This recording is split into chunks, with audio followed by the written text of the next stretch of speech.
Hello and welcome to the Blueberries Podcast, episode number 105. I'm Adrian. Got Gore here, got David here. Nothing out of the ordinary. If the quality is a little weird, that's because I'm on a PC now. I'm on my new rig, but it's not quite fully set up, so things are not quite where they should be. So apologies for that. Hopefully next week everything will be good. And now that I'm on here, and already Streamlabs is so much infinitely better than it was on Mac, because Mac was like on some beta version, like not even like 0.1 or something like that. Now I didn't even have to mess with anything. I could just immediately stream desktop audio, like no problem. That was nice. So I'm gonna add a lot of bells and whistles here. We're gonna see a lot of new things on here. So, hell yeah! And the podcast will get revamped, and just in time. It's next episode's our anniversary episode. Hell yeah! Second anniversary. We've been doing this for way too long now, but yeah, way too long. Way too long. We should have been canceled after 7 episodes, but we're still here. Yeah. Especially since David's here. We fucking just keep saying fucked up stuff. It's true. I say the most heinous of shit. As soon as I hit end stream, it's just all over, man. Yeah. He doesn't end the recording yet, but he does end the stream. Yeah. So it's out there. There's a file out there somewhere. We stream this on twitch.tv/debunked on Thursdays. This is our video game podcast. We got people in the chat like Sigma Hunter over here talking about my stand-up routine. We were talking about a little bit before the actual podcast recording started. I always want to do stand-up. I don't know what my stage name would be, though. I'm not clever enough to think of a cool stage name. Get off the stage. Hype definition. Crazy Party chat said who's hype definition. That'd be fun. Hype definition. Except now that name's outdated, so good thing I never went with it, right? How about embarrassing? Is that going? Yeah, just call yourself. Yeah, because that's what's the worst that's gonna happen. Like, hey, you're embarrassing. Yeah, that's me. I don't know. Hey, get laid. Oh well. You offering? Yeah. So games gone by. That's happening today on this episode at the end. That's Earth Defense Force 5. We will be doing that after this recording is done. Did we like it? Who knows? You'll find out. Maybe you'll be surprised. I know at least one guy loves it. I mean, Gore. I love it. Right. And Games Gone By, speaking of it, still now its own feed. This last episode, Bloodstained, Curse of the Moon, that went up. There is a slowly but surely getting some more listeners there and there. Audio is up. It goes up its own. It will go up on Gore's channel when eventually we catch up to the point where he stopped doing those, which was a little while in. So you can look for those right now, but they are on his channel. But yeah, that's going up there. teespring.com/store/blue-rupees. We got our like, comment, subscribe shirt. Any thing you buy on there helps us hosting all the helps us hosting all the podcast stuff. Anything else? And then yeah, we're returning to the Halo streams this Sunday. So Earth Defense Force are out. We're gonna be doing some whatever twin stick shooter is, the Spartan Assault, I think, is the one. And then I think you want to join for Halo 5 again, Gore? Maybe. Okay. So we're doing that, and then maybe Gore will join us for Halo 5. Who knows? But we're back on it. April says Gore's stage name is God Butcher, ain't it? That's true. Yeah. Gore the God Butcher. Yeah. With that said, that's a Marvel or a DC. David, what you been playing this week? Yeah. We played Earth Defense Force 5. We didn't finish it, but I'll go ahead and finish explaining the deep lore once we get into Games Gone By proper. Hell yeah. I take my Pittsburgh though. Hope to at some point still at least kind of go through that game with you guys at some point if you're interested. Gore's not. I'm okay with it. Yeah. Fair. But no, because you guys were just starting to get to where the game opens up a bit, which that's the unfortunate thing when you go for a long form kind of looter shooter. And we'll go into like the deep thoughts of it a bit later on. But the game was just starting to really kind of open up. So sad we ended where we did. But aside from that, I finished Persona 5 Strikers last week. But this current week into today, I was grinding for the last trophy. God damn, this game was so close to having a fucking great achievement list. You know, Persona 5 Royal. I heard what you're about to say. Job. I heard the social links, right? Yeah. Yeah. The social links are fucking dumb. I got to like 65 by the end of my playthrough. Keeping in mind, I still had like 60, 70 hours on my first playthrough. I still only got it to 65. Running through on Merciless, I basically got to a good spot where everyone's like, this is basically the good grinding spot. And it was just hours of farming the same fucking boss over and over and over again. And I'm like, yep, this is fucking dumb and boring. 3-4 hours of just fucking grinding this one dude over and over again. And it's just killed a lot of the enjoyment of that game. But again, I didn't have to subject myself to it, but I'm like, it's one fucking trophy, and then I get a platinum. I have platinum in 5 and 5 Royal. I may as well get 5 Strikers platinum. And then eventually one day when I go through playing all the SMT games from beginning to end, I'll get the platinum in 5 Dancing as well for shits and giggles. Just so I can say I have the complete collection of Persona 5 platinumed. But yeah, no, definitely do not recommend grinding that last fucking achievement unless you're an absolute fucking masochist or really want that platinum. It is just such a fucking waste of time. That's unfortunate when Royals is really good. Royals is really good because you get basically everything naturally. There's a couple missable ones, but if you read ahead, you'll get it fine. Exactly. And 5 even was kind of okay. The only 2 and 5 regular were getting all of the combat dialogues. Because that one you kind of have to grind for quite a bit. And the secret boss fight, if you don't know how to go about getting the secret boss fight, and also the fact that it's hidden halfway into New Game Plus, that can be a little bit frustrating. But all in all, 5 had it fucking perfect. Most of that just comes naturally through a single playthrough. Nice. But you're still enjoying it, though, even though it's getting a little... Yeah, I'm done with the game for now. I was thinking of finishing up my Merciless playthrough, but at this point, because I've been grinding for this one thing, I have basically 5 of the characters with max 999 stats on all their stats, and I've had a complete full compendium of 999 personas since my first run through of the game. So even on the highest difficulty, it's not really a challenge. It's just basically don't get hit. Sure. Okay. Anything else? Be going back to no, I'm going to be going back to Yakuza 3 here and finishing that up. But yeah, no, that's all I've really been playing. Speaking of, all the Yakuza games now on Game Pass except for 7, but everything else. And Dead Souls. Blake over here, Persona 5, aka Nightquill. All right, Blake. It does have a boring beginning. That's fair. Gore, what you been playing? Not much. I started the new Story of Seasons game. It's fun. Yeah, I didn't know that one came out. That was really quick after that last one.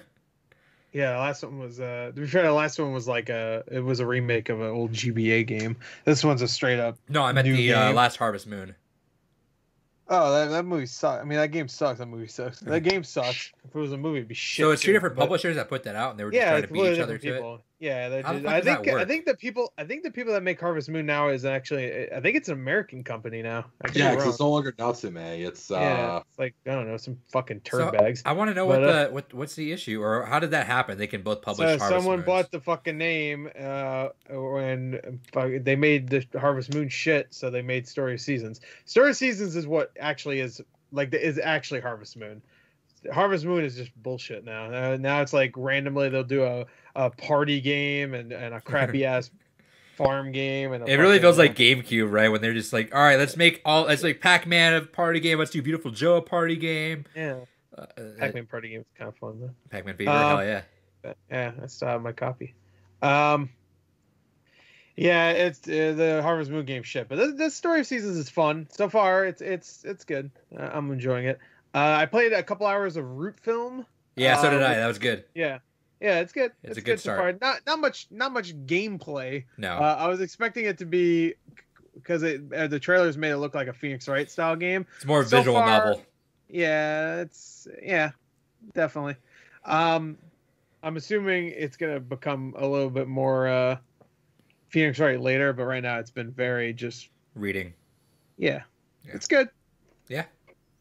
It has voice acting, but it's all in Japanese, so it doesn't really matter. You still gotta read. Besides that, I played more Doom Eternal. I didn't play the DLCs yet. I wanted to get back into it and just play. So I just went and played some of the master levels. Fun. Are you waiting for the next gen upgrade now? No. I heard the DLCs are extremely hard, so I have to get back into it. You can't just jump yourself in. Yeah, no. Buddy of mine just played them back to back. He said that if you just jump into it without kind of warming yourself back up to it, it's gonna kick your ass pretty hard. Yeah. But it's fun. It's Doom Eternal. It's great. Nice. But besides that, I don't think I played anything else. Okay. Did my Picross thing. I'm almost done with third game finally. Thank God. Oh, thank God. I started up. I didn't even do anything, but I just had a random itch to play Infamous for the first time. So I booted that up. But Jesus Christ, setting up your PS3 in 2021 is the worst fucking thing. Like, I don't know why I had to jump through so many hoops. It wouldn't connect to PSN. It had to do an update where I'm like, what the fuck? Why does it have to update? I had it plugged in like late last year. And then get into the PSN store, which is slow as shit. Just everything about it was so fucking slow because I ended up grabbing a couple games now that there's a new story we're gonna talk about later on. So I grabbed a couple things and I'm like, okay, well, I got Festival of Blood, so I'm like, all right, let's get through Infamous. Yeah, Festival of Blood's pretty good. Yeah, but so I just booted it up, but I will play that more now. Play a little more Mario and Luigi. Mostly what I've been doing the last couple days. I decided since I'm kind of sunsetting Overwatch on console for Overwatch on PC, that I'm gonna try my best to see where I would land if I just tried as hard as I can in competitive. So I was like, all right, well, and this meta is fucking awesome. I think I love this meta right now. It feels really good. Like nothing's too bullshit, honestly. So it's like McCree, Ashe, Soldier, Echo, Pharah. Even Pharah has been working, so I was doing that. I was able to. So my peak ever in damage. I was doing just damage. My peak in damage was like 3,200, I think. Okay. I was able to grind up to about 36, almost 3650. I'm top 500 now, so I was able to get like 474, which was like, all right, that's cool. That's what I wanted. I wanted to get masters, but I was like, all right, I'm like 4 consecutive wins away from top 500. So I was like, all right, let's do that. But yeah, it's been good. I mean, fucking, especially when you're playing games of the fucking dusk hours, it's like half an hour to fucking find a goddamn game. But yeah, got plenty of people, especially early on, people anger messaging me because, oh, let's look at the lowest rank and let's blame him. So it was like a couple people, oh, you're 3,100, oh, fucking, you're shit. And like 2 days later, I'm 3,600. I'm like, oh, look, I'm higher than you. You're shit. But yeah, it's been fun to actually. I don't know why I play quick play so much. I feel like I get more upset at quick play because people just do more dumb shit. I'm so hardwired to go into quick play though, where there's times where I will just like mash the button. I'm like, all right, fuck it, next game because I'll lose or something, and then I'll actually go into a quick play game.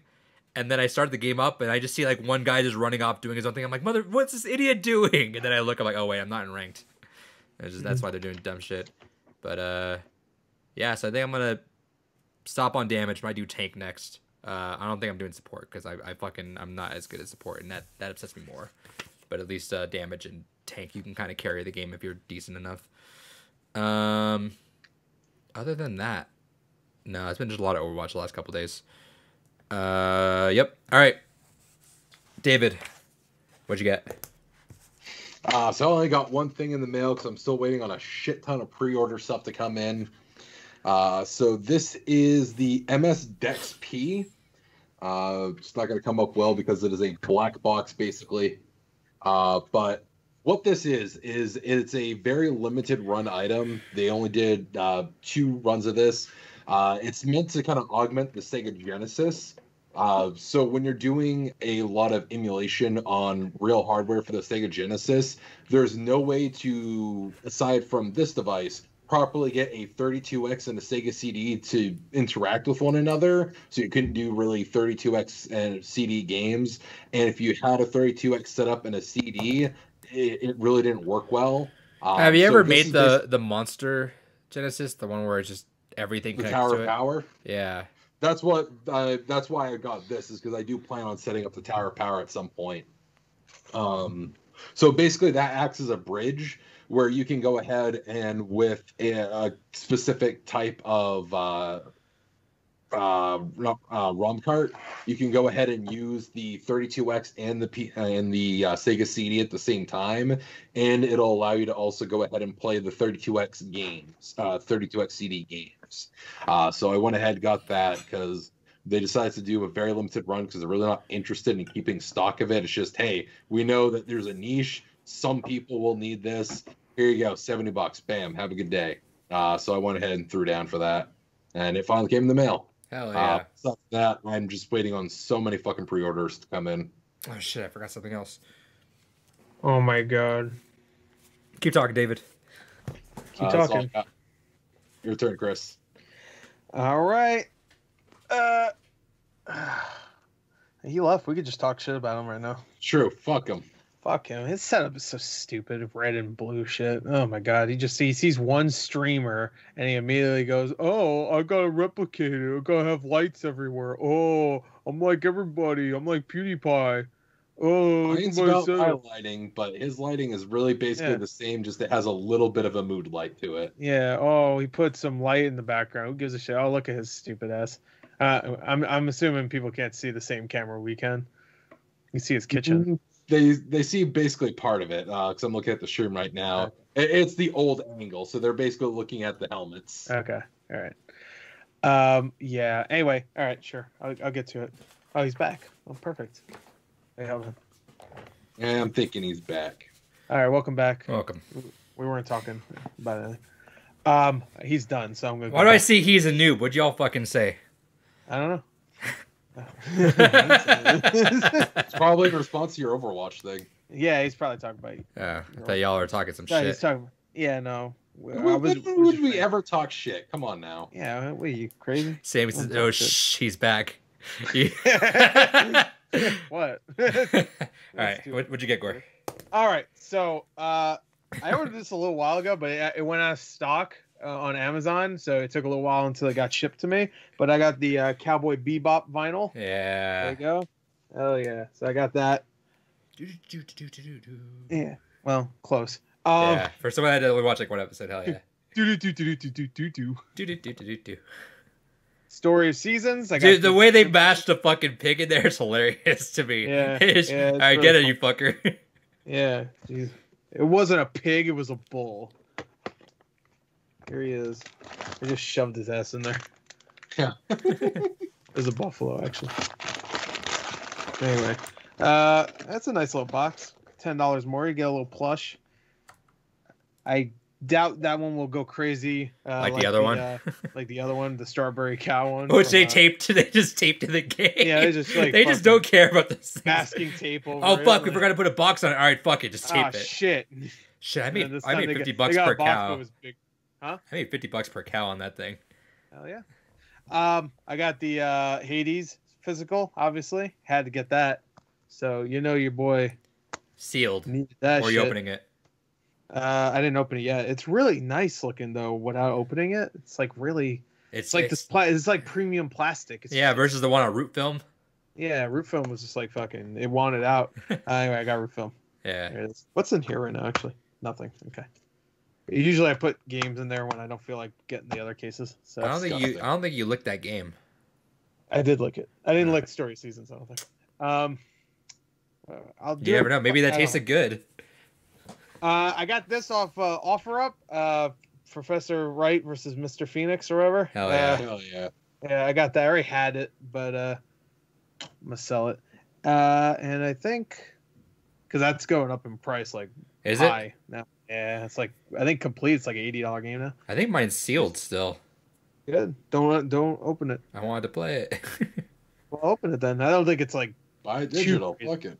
It's not like too crazy. Like no, it's not like fucking Xenoblade is. Yeah. And that's it. I think that Torna County, is that what it's called? Torna. It's just called Torna. Torna. That thing is like my sixth most expensive game now, like most valuable game now, and that's including Doom Collector's Edition and Last of Us Part 2 Collector's Edition. Right. It's 172 sealed. Yeah, that's pretty expensive. Jesus. All right. Hopefully it doesn't go down. Yeah, I hope not. I don't know if they'd do a I don't think with that one. No, especially since you can get digitally anyway. Yeah. With Nintendo taking out the fucking Mario games, they just don't want to reprint shit now. They're like, fuck it. Mario dies in a week. I did get Hades as well, and yeah, no, for whatever reason, the cellophane on this is fucking really nice. I don't know. I know, right? It just premium fucking plastic. It was like, it reminded me of the Grandia collection had the same like really thick plastic on it. Did it? It's the same thing. It's really nice. Looks good. I was even thinking of buying a second one just because why not? because why not? It looks nice. No, I was thinking of getting a second one just in case it does become rarer. It's a really weird game to have physical. I don't Hades? It felt like a download only game. Isn't it like Supergiant's only physical game? That's why. No, I have the Bastion. Oh right, they did make they did a limited run. Yeah. So I mean, it's technically physical. I grabbed and Transistor. I think you can get at Best Buy, even though it's a limited run version, but it's a Best Buy carries limited run. By the way, April says congrats to Hades win the BAFTA. Hell yeah, I was gonna mention that. Also, shouts. I think Kentucky Route Zero won something there, didn't it? Who gives a shit? Hades. All right, other game I got this. Wanted to get that before in case the value shot up a little bit too high. Yeah. Grab that. I paid what it was worth, and I really don't feel good about it, but whatever. Well, you'll like it when you get to see them jiggle physics. All right, so I got the Ghost in the Shell. Okay, got it. Got it for $35. That's pretty good. Let me show you exactly how it looks though. Oh, is that the fucked up one? Yeah. So let's see. See it. Ooh, okay. Oh, yeah, that's right. I forgot. Yeah, right there in that line.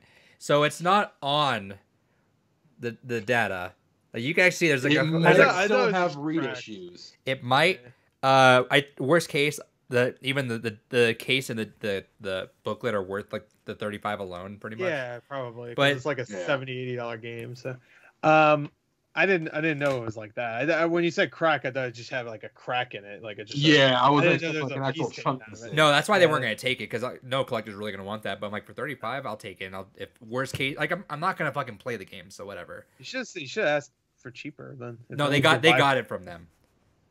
They bought it. They bought it for whatever the store would need to have its profit off of, because they ended up taking the trade in from did they not notice it? No, the people that traded it in. Yeah. No, it was that whole like they had a box of games and like, all right, we just don't want it, just whatever you get for us. But yeah, they bought it and they held it for me, and it was $35. I'm like, that's fine with me. It's a weird crack. I've never seen a crack like that.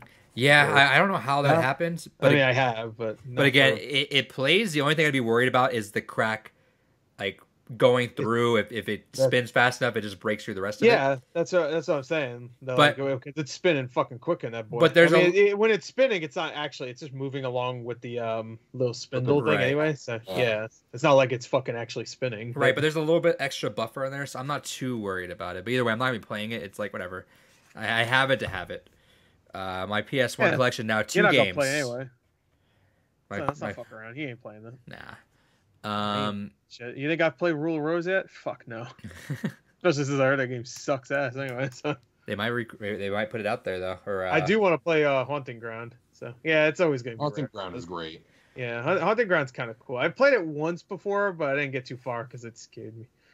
But anyway, yeah, no, I don't think Rule of Rose is gonna drop, even if they re-release it, because I think that's not a rare game because people really want it. That's a rare game because it's like it's rare.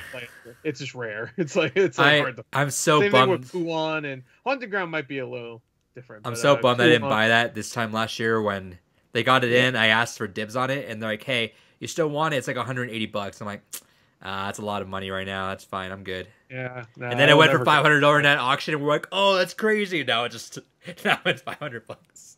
Yeah, that's the price. Normal asking price. Sometimes it goes higher. Xenosaga 3 now is like almost a $300 game. I really want to grab that game too. Wait, what'd you say? I said, don't fucking remind me about the Xenosaga 3. I almost had it too. I bought it from OfferUp once. This was back when it was an $80 game.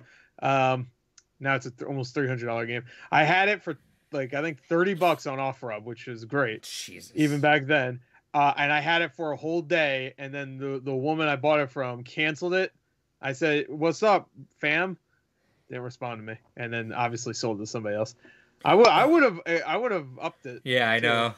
I wish they'd just say something. Because I have Xenoblade. Oh, sorry, someone offered me 50. Fuck it, I'll give you 70. Fuck you, I win. I have Xenosaga 1 and 2, so I was like, oh, that'd be cool to complete it. But well, that's why I'm pissed, because Dot Hack and Xenosaga, I have all but the last entry, and the last ones go for like a couple $100 now.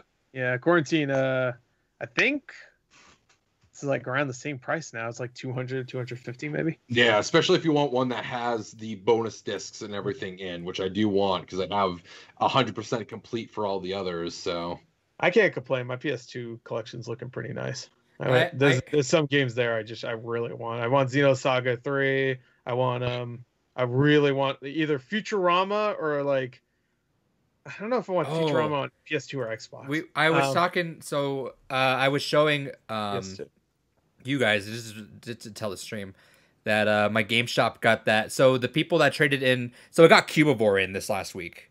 Yeah, Rad is the other game. Rad, I really want. That game looks. Ooh, that'd be good. They got Cubivore.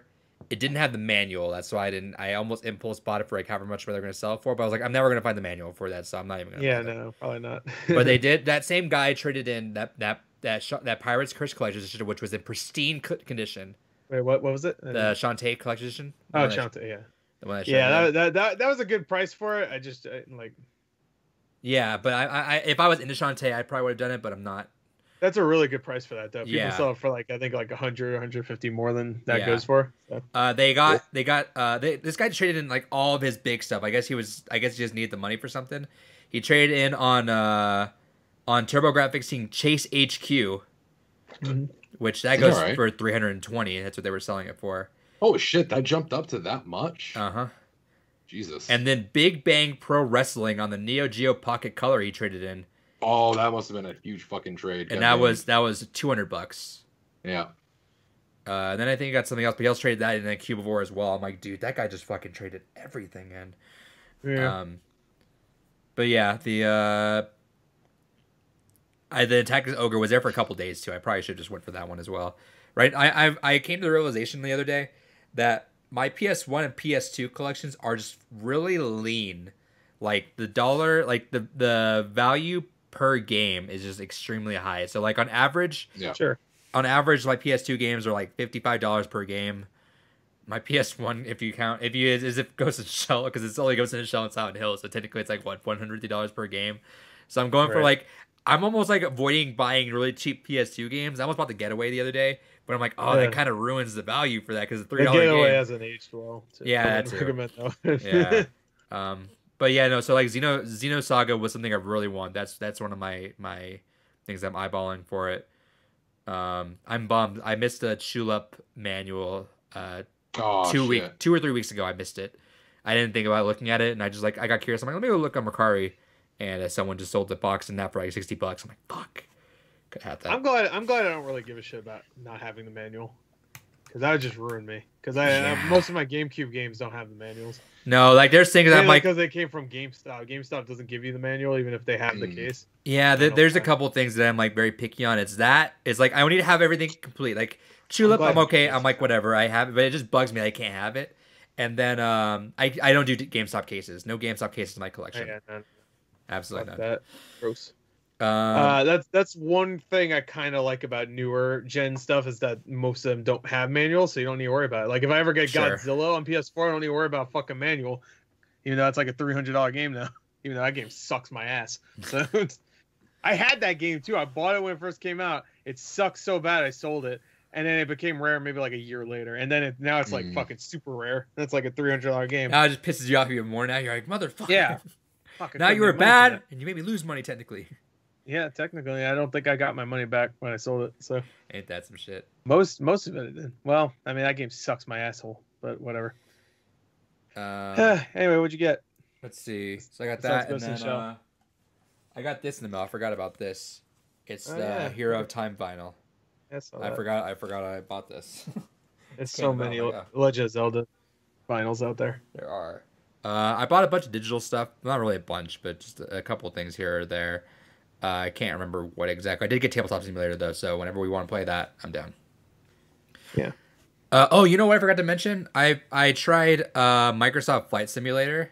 Yeah. So it looks like it could run on high at 60. I turned it down just because I'm moving around so much that it doesn't make everything feel as great. So I turned it down to like 30 and like medium, but just to get used to everything. For whatever reason, there's a glitch in that game though. It's a known glitch. They mentioned their patch notes. So I'm assuming they're gonna fix it. On the second tutorial where it tells you about the fucking like the altitude meters and stuff like that.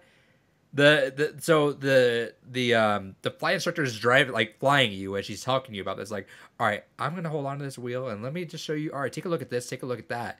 And so the first time I did it, I went down and looked at knobs. I'm just twisting them around here or there. I'm like, all right, that's cool. And then I crash. I'm like, oh no, you crashed? What'd you crash into? Some neighborhood house. Oh no! Oh, was that the noise I heard? And then it just crashed. I'm like, oh, I guess I fucked up a knob. I redo it and I'm looking, and no, the instructor just keeps crashing you down. She's fucking suicidal. She keeps just crashing you to the same house over and over again. Well then, and you can't control the plane. Some Breaking Bad shit. It doesn't let you control the plane. And I'm looking at everyone online, and they're like, no, this is no issue. You just can't do the second tutorial right now. I'm like, oh, ain't that some shit? Now I don't know what these fucking knobs do, so I'm just gonna be flying. Like, all right, figure it out. Fuck it, I guess I'll do it. You can probably watch YouTube videos that teach you. Yeah, I'm gonna do that. It's not a big deal, but I'm like this close to impulse buying a steering wheel and a flight stick though, just for the simulator games, because I'm like, ooh, I really want to do American Truck Simulator. I bought that too. But when you do that, play American Truck Simulator with the flight stick and play airplane game with the steering wheel.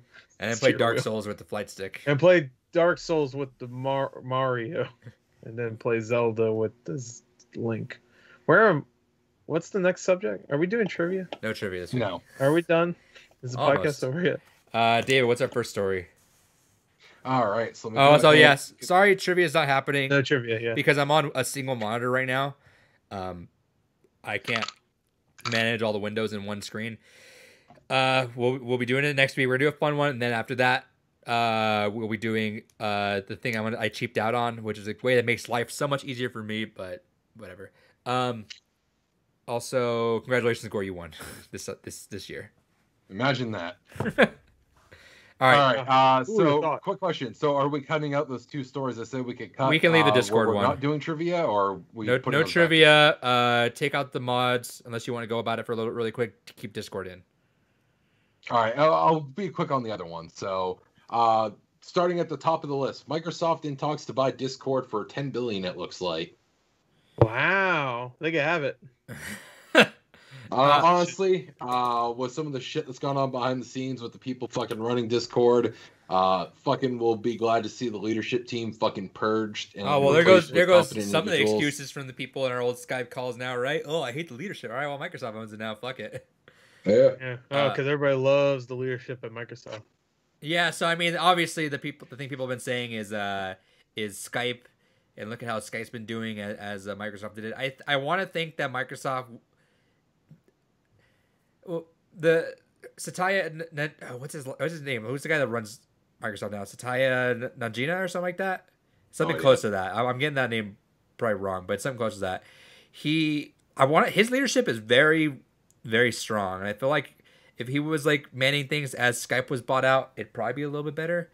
Because like even small things like Xbox, back when what's his name? I forget who ran it before. Until Satya came in, Xbox didn't have a spot at the big round table where they were talking about all the major pillars of Microsoft. When he came in, he folded everyone in to talk about all that. So I think him running things would be a lot better. I think they realized what Discord is now versus Skype. They didn't really know what they wanted Skype to be, and they never really updated to fight off against like Zoom and TeamSpeak and all this stuff that ended up happening. But it's. I just hope that, and Microsoft is not gonna make exclusive. Obviously, they're gonna leave it open platform. Like they're smart when it comes to that. But I do hope that it doesn't get monetized too hard, because I know it's not making money. So I think they need to be smart with how they monetize it. And Well, where they have the game integration they started doing with the like Discord Turbo, or Nitro rather, I think it is. right. I think the easy and immediate answer is you just fucking wire in Game Pass into that, and that's your kind of like one-stop communication portal for all of that. I wouldn't be surprised because they have done trials with it before. I wouldn't be surprised if Game Pass Ultimate just includes Discord Nitro in it. Which is cool. I'll take that. But and I want more Xbox integration. That'd be nice. But other than that, I mean, who knows? And nothing else really to say about it until it actually happens, and we see what it comes of it. Okay. Story number 2, Ghost of Tsushima film in the works by the director of John Wick. Yes. It's Chad. a dream come true for Gore. All right. I want to say right here, I don't really get the. I don't really get the John Wick universe. Yeah, I don't get it. All right, I don't. Not that I don't get the director choice. I thought they would pick somebody more. I don't know. More tonally accurate. Yeah, like John Wick is a bunch of. I mean, he only directed the. Did he direct the first one? This guy, or the second one, I think he directed the second and third ones. This guy, the second and third, I think. Yeah, second and third ones. I think he co-directed the first one. The guy that directed the first one along with this guy also went on to do shit. He did shit. Yeah, he did shit. No, he just did something recently. Oh, he did that. No, that was somebody else. He just did Boy something. and His Blob. Yeah, he did the Boy and His Blob movie. No, it's just like John Wick is very, very like visual. A lot of times, like a very nice looking series of movies. Right. But I thought maybe they would get somebody else. I don't know who, but when it comes to action, I mean, he'll do fine, and we'll definitely get real sword combat. So that'd be nice.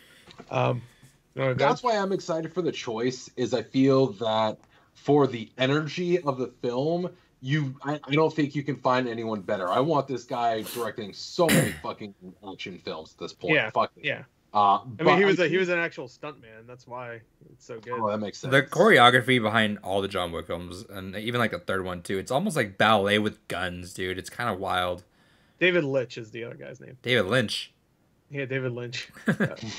He directed Hobbs and Shaw. He also did Deadpool 2 though, so, and Atomic Blonde. So. I didn't like that movie. We're stupid. I haven't seen that. Doesn't matter. It's not the same guy. That's just the guy that co-directed the first John Wick. What do you think, Gore? This seems like a story you're all over, though. Yeah, I mean the story was really good in Ghost of Tsushima. It was just a typical like Mongols are here. They're bad. They're really evil, like really evil. We gotta stop them. So I mean the story itself is simple. It's just that.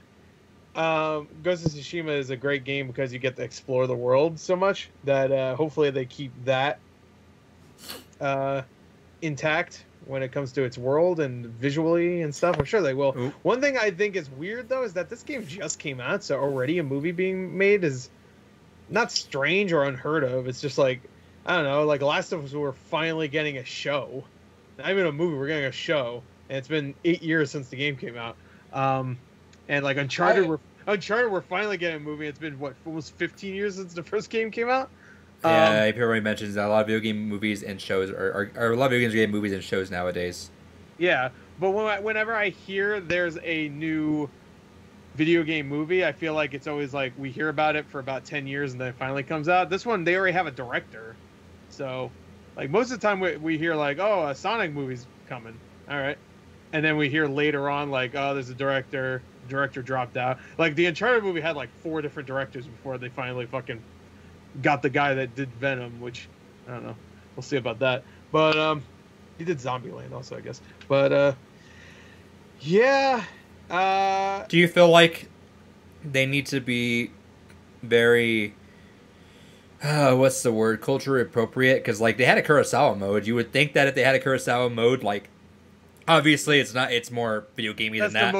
That's the most popular when it comes to like these like samurai like Asian cinema kind of like he's the most But well known. Wouldn't you think that they would want it to be like, not obviously not gonna fucking touch like how Kurosawa did things, but wouldn't you think they'd want it to be like somewhat at least in line of what that movie would be, rather than go John Wick with it? Not that we're judging how he's gonna do, but that's how it feels so far. Yeah, well, Atomic Blonde was not the same director, but that was directed by David Litch, who co-directed John Wick. Sure. Not the same director, but they've worked together. And Atomic Blonde, it had a lot of action, but it was very stylized. I think that's why some people didn't like it, because there was a lot of story in that. Right.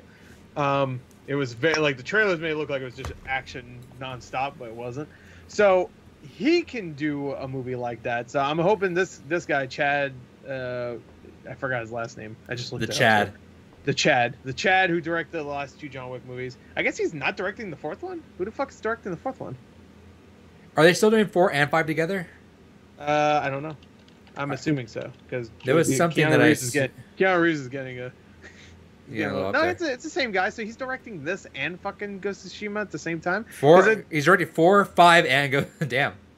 Yeah, well, I think 4 and 5 are done, still being worked on, and supposedly they're filming soon. So. Usually when they say Ghost of Tsushima is probably going to be we'll start filming probably next year. Yeah, so we're probably not going to see that until like 2023 probably. Right. The thing with movies and games is always interesting is that they'll announce movies early in the pre-production, like not even a thing. Like they're like, all right, this is on a piece of paper. Someone's gonna work on it.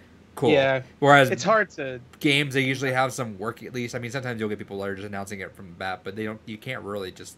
Yeah, you can't, because you have actors like you got paparazzi. There's no paparazzi for video games, so you're not gonna see like a guy taking pictures of a coder or a fucking someone that works on the mocap of a game. No one's gonna be like snapping photos of Troy Baker as he walks into the studio to record his lines for Last of Us Part 3. So it's easier at least to keep that shit on the wraps than a movie like an Uncharted one. Everybody's gonna see, like, because they'll be taking pictures of fucking like Tobey Maguire of Tom Holland in fucking the Nathan Drake outfit, but like they're filming Uncharted. Or Tobey Maguire apparently now. Tobey Maguire, yeah. I wonder what he's. Oh, his stunt double's doing a Spider-Man pose. Interesting. Weird. It's weird. I wonder. See, that's a horribly kept secret right there. The only thing you can keep secrets in horror movies, in movies itself, is like when it's all special effects. That's the only thing you can keep. Or if it's a cameo, but like it has to be like a very secluded one, like they did with what's his name Evan Peters in yeah. And that one thing. Yeah, but I mean, like they hit him, so hey. Yeah, I didn't know that was gonna happen. So good on you. And apparently they hit that one cameo that Paul Bettany was saying so much that we didn't even see it either. They cut it out of the fucking movie. I mean, the show. So, that was weird. Anywho, I find the casting, or not even the casting, just the director choice, a good one when it comes to action. But I really thought they'd pick I don't know who they would pick. Honestly, I can't even think of a director that would helm something like that. But I don't know. I guess Chad. Really quick. Chad. We didn't before we get to our next story, we didn't really talk about what we watched, but that first episode of Falcon and the Winter Soldier was fucking incredible. Yeah, it was really good. That was a goddamn movie. Yeah. People could stop fucking bitching and moaning now about. Where's all my explosions? Like, all right, fuckers, here it is. Literally, the first fucking scene is first exactly 10 minutes. Yeah. David, next story. All right, so next story is the PlayStation 3, the PlayStation Portable, and the PlayStation Vita stores will be taken down this year. Well, that's a rumor. They're supposed to announce it. They're supposed to announce it sometime. They're supposed to announce it sometime later this month, which is probably by the time this will get posted. It's gonna happen. Because usually companies will put out bad news on a Friday. That way the news gets drowned out over the weekend. Yeah, to ruin your weekend. Yeah, to ruin it. But so it'll probably get announced by the time this is up. If not, it's sometime next week. But yeah, there's rumor they're sunsetting it, which that's dumb. Just in general, like I get it. It has to happen with these last consoles. I'm hoping that's the last of it. It's dumb. We're learning now that the internal clocks might fuck over some of the games that might make them unplayable, right? All of them. So kind of. So that goes to something different. So I forgot to add that into the stories, but we'll add it in here because it all goes to the loss of preservation of media. So don't you want David's rant on that? Yeah, we'll just You want a 1 minute rant? Just go off on him. Just fucking let him talk. So, anyways, the PlayStation 4. If the CMOS battery dies in your PlayStation 4 and you replace it, it needs to be able to call back to Sony servers for a recheck-in, so that way the internal time system separate of the CMOS can resynchronize everything. If it doesn't have the ability to connect to the servers, it locks down all ability to play games, even disc-based ones. So, do you think this is a thing Sony will have to patch or do something with? They won't touch that. There's no way they go back and worry about that. That's going to be a pretty big backlash. Think about it this way. The PlayStation 5 plays 99.9% of PlayStation 4 games. What earthly reason do they have to go back and worry about a hardware problem on a console that they don't really endorse or care about anymore? Right. It sucks, man, that like I said, obviously that this is gonna happen. I mean, we say obviously, but then like fucking Microsoft still, you can still buy 360 games and Xbox original games like nothing. But obviously this is gonna happen, especially with that how archaic the PS3 and PSP and even the Vita still was. But yeah, that I'm assuming there has to. So what's the remedy for it? Do they just like leave servers up, but you just can't access the store? Well, the theory is that the servers will go away as well, because then theoretically, I mean, most of all multiplayer content servers are gone already. Which is fine. So, I don't care. Which is fine. But so those multiplayer servers are gone. There's no reason to keep the regular data servers going if the store's gone. In theory, wouldn't you be saving the money if you're turning off the traffic to the store? But you would, but if you don't have anyone going to the store, why even keep the rest of the server data going? So what I'm saying is, let's say they realize, oh, this is going to fuck up everyone's past games. We don't want to do that. What do they do? Sony doesn't care about that. That's hypothetically. That's what I'm telling you. I'm telling you hypothetically. Pretend Sony was a good person. If Sony was a good person, what they would do is, I mean, one, they would find a way to actually make that implementable into the PlayStation 5 and truly make it a good, phenomenal fucking backwards. Jim Ryan straight up doesn't give a fuck. You see, I think we talked about this before on a podcast. We might not have, though. You see what his quote was about Gran Turismo? Oh, yeah. Did you see this, Gore? Fucking ancient. Who would ever want to play them? Yeah, so he was at a Gran Turismo event where they had all the Gran Turismos out, like from the first one and all that. He's like, yeah, I played the old ones too. I'm like, why would anyone ever want to play those old games? They look bad. And that's why he doesn't like retro games. Another one there was another one where he was saying, you know, if you wanted to play it before, you should have played it back then. It's like, yeah, because especially as the retro gaming community grows and more people get interested in it, a lot of these people that weren't even alive back then, fuck, they should have played them back when the games first came out. Dude, fuck him. Being on a PS5 now, Sony should be just killing it with just like embracing their old shit, dude. Like, Microsoft doesn't really have that much to like go off of, like at Halo, maybe even Gears, but mostly like Halo is kind of like the classics to them. But like they're going off and they're saying you can play every generation. You can put your fucking Xbox original disc in your goddamn console right now, which is still fucking bizarre to me. I still don't understand that. Like this game I bought from like back in 2002, I can just put on my brand new system I bought like however many months ago. Just reads it. But it just downloads it. But so hypothetically, so let's say they want to integrate, yeah. But like let's say they can. What do they do? So theoretically, if you wanted to be a good fucking company in terms of like, you know, doing what's best for people, you could save costs by just making it so, all right, no more new purchases, but you still allow the store there for legacy purpose to go back and reclaim any purchases that were made. Maybe even develop basically slightly tweaked UI that just brings you, whenever you pull up the PlayStation Store, it just brings you to your legacy purchases and say, okay, you can re-download whatever you have. That's just all you have access to. You keep the data servers for any patches and updates live and operational, by making it so you don't have to worry about as much traffic coming in and out from purchasing. Kind of limits it a little bit. But in terms of data load, by just simply having to worry about the storage space still for all those games, it doesn't save that much money.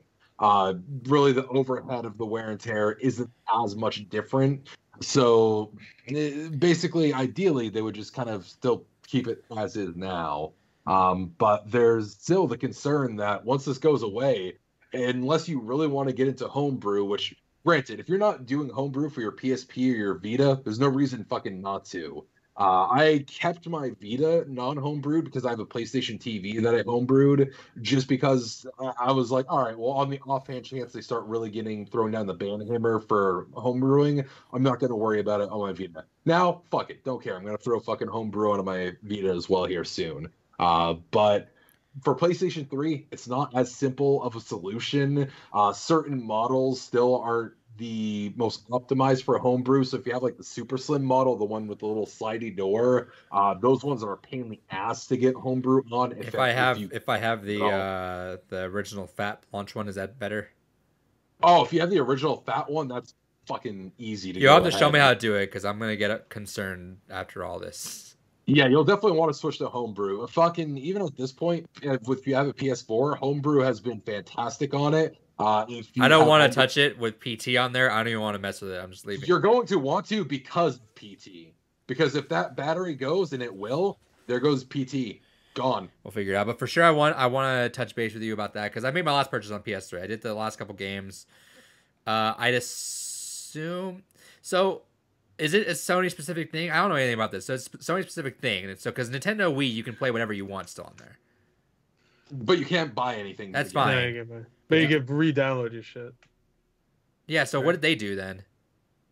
No, I don't think you can re-download anything on Wii. I think the store access is completely gone. So they didn't do anything. Yeah, they didn't do it. So then what do you do that you can... Is it a Sony's exclusive thing that you don't have to check in? Good, so. You don't have to check in because they can play my Wii games, like my WiiWare games and all that shit. You can play it fine. Yeah, you don't have to do any check-in. But if you... So, for instance, I mean, so many games nowadays have patches and revisions. Theoretically, what would happen in this scenario is if you go to pop the game in, whatever state the game is on that disc is all you get. So instances where we had like that Tony Hawk or skate game that didn't have the entire game on the disc, well, guess what? You're fucked. You don't actually have a full working game anymore. Or situations where it's like, hey, the game came out, but it was really fucking buggy at launch until you got the day one patch installed. Well, congratulations. Luckily, that wasn't as bad of a thing back in the day. Like, it still was, but not nearly as what it was this last generation. Fair.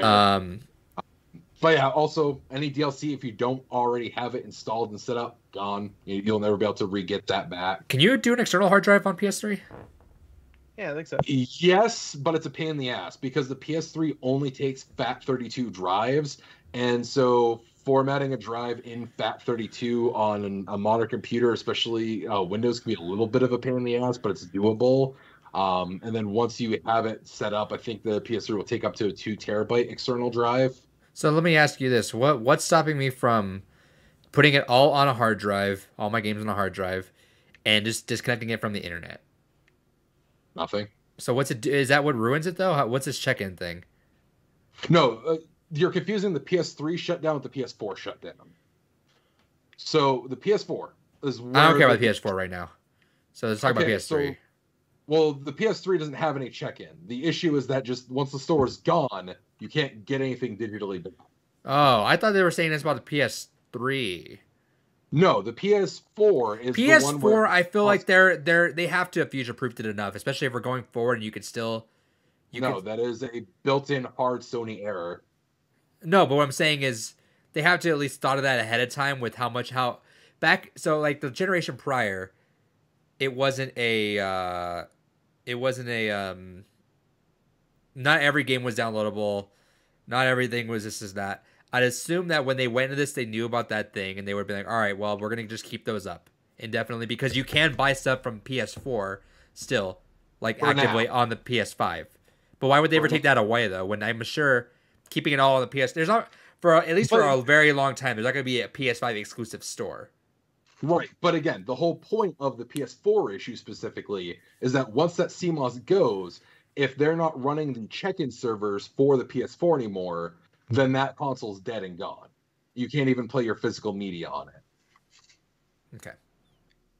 So that's where the big issue of the PS4 issue is coming. PS3, just put everything on a hard drive and you're fine for now. Theoretically, yeah, but then you just have to make sure that you always keep a backup of that backup, because then if anything happens to that backup, your PS3 is gone too. Sure. At that point, I'm just fucking I'm pirating because who the fuck cares? And I'm sorry, they can't really come after you for pirating a game that's unavailable to buy. Isn't that the thing? They can actually, but can they? I thought that was the thing. Is like it has to be available to purchase. That is something that technically is an important part of enforcing your copyright ownership. Is technically just because the material is not available, it doesn't mean they lose the right to it because they still reserve the right to re-release it at another point. Are you? Well, I mean, technically, aren't you able to pirate it if you own the copy? No, you're allowed to back up your copy, but you're not allowed to pirate the game even if you have it. Interesting. I thought that was a loophole. I heard a lot of people always do. No, that's one of those weird things that people conflate and don't fully understand. I don't claim to be an expert. I just understand the legalese of it a little bit better because of my day job. But no, technically, and even then, it's still dependent on where you're located specifically. But you are allowed to create your own backups of your games and keep a single backup of it for your own use. When it comes to any other means of acquiring or obtaining that, it's 100% illegal and you can get fined and sued for that. I figure sometimes they'll just turn a blind eye. Like, I know a lot of people just fucking download all the WiiWare games because they can't buy them, and I don't think Nintendo's going to spend the time to go after them, honestly. Until they decide want to do something with the WiiWare and they fucking take it down like they've done other places. Sure. All right, next story, David.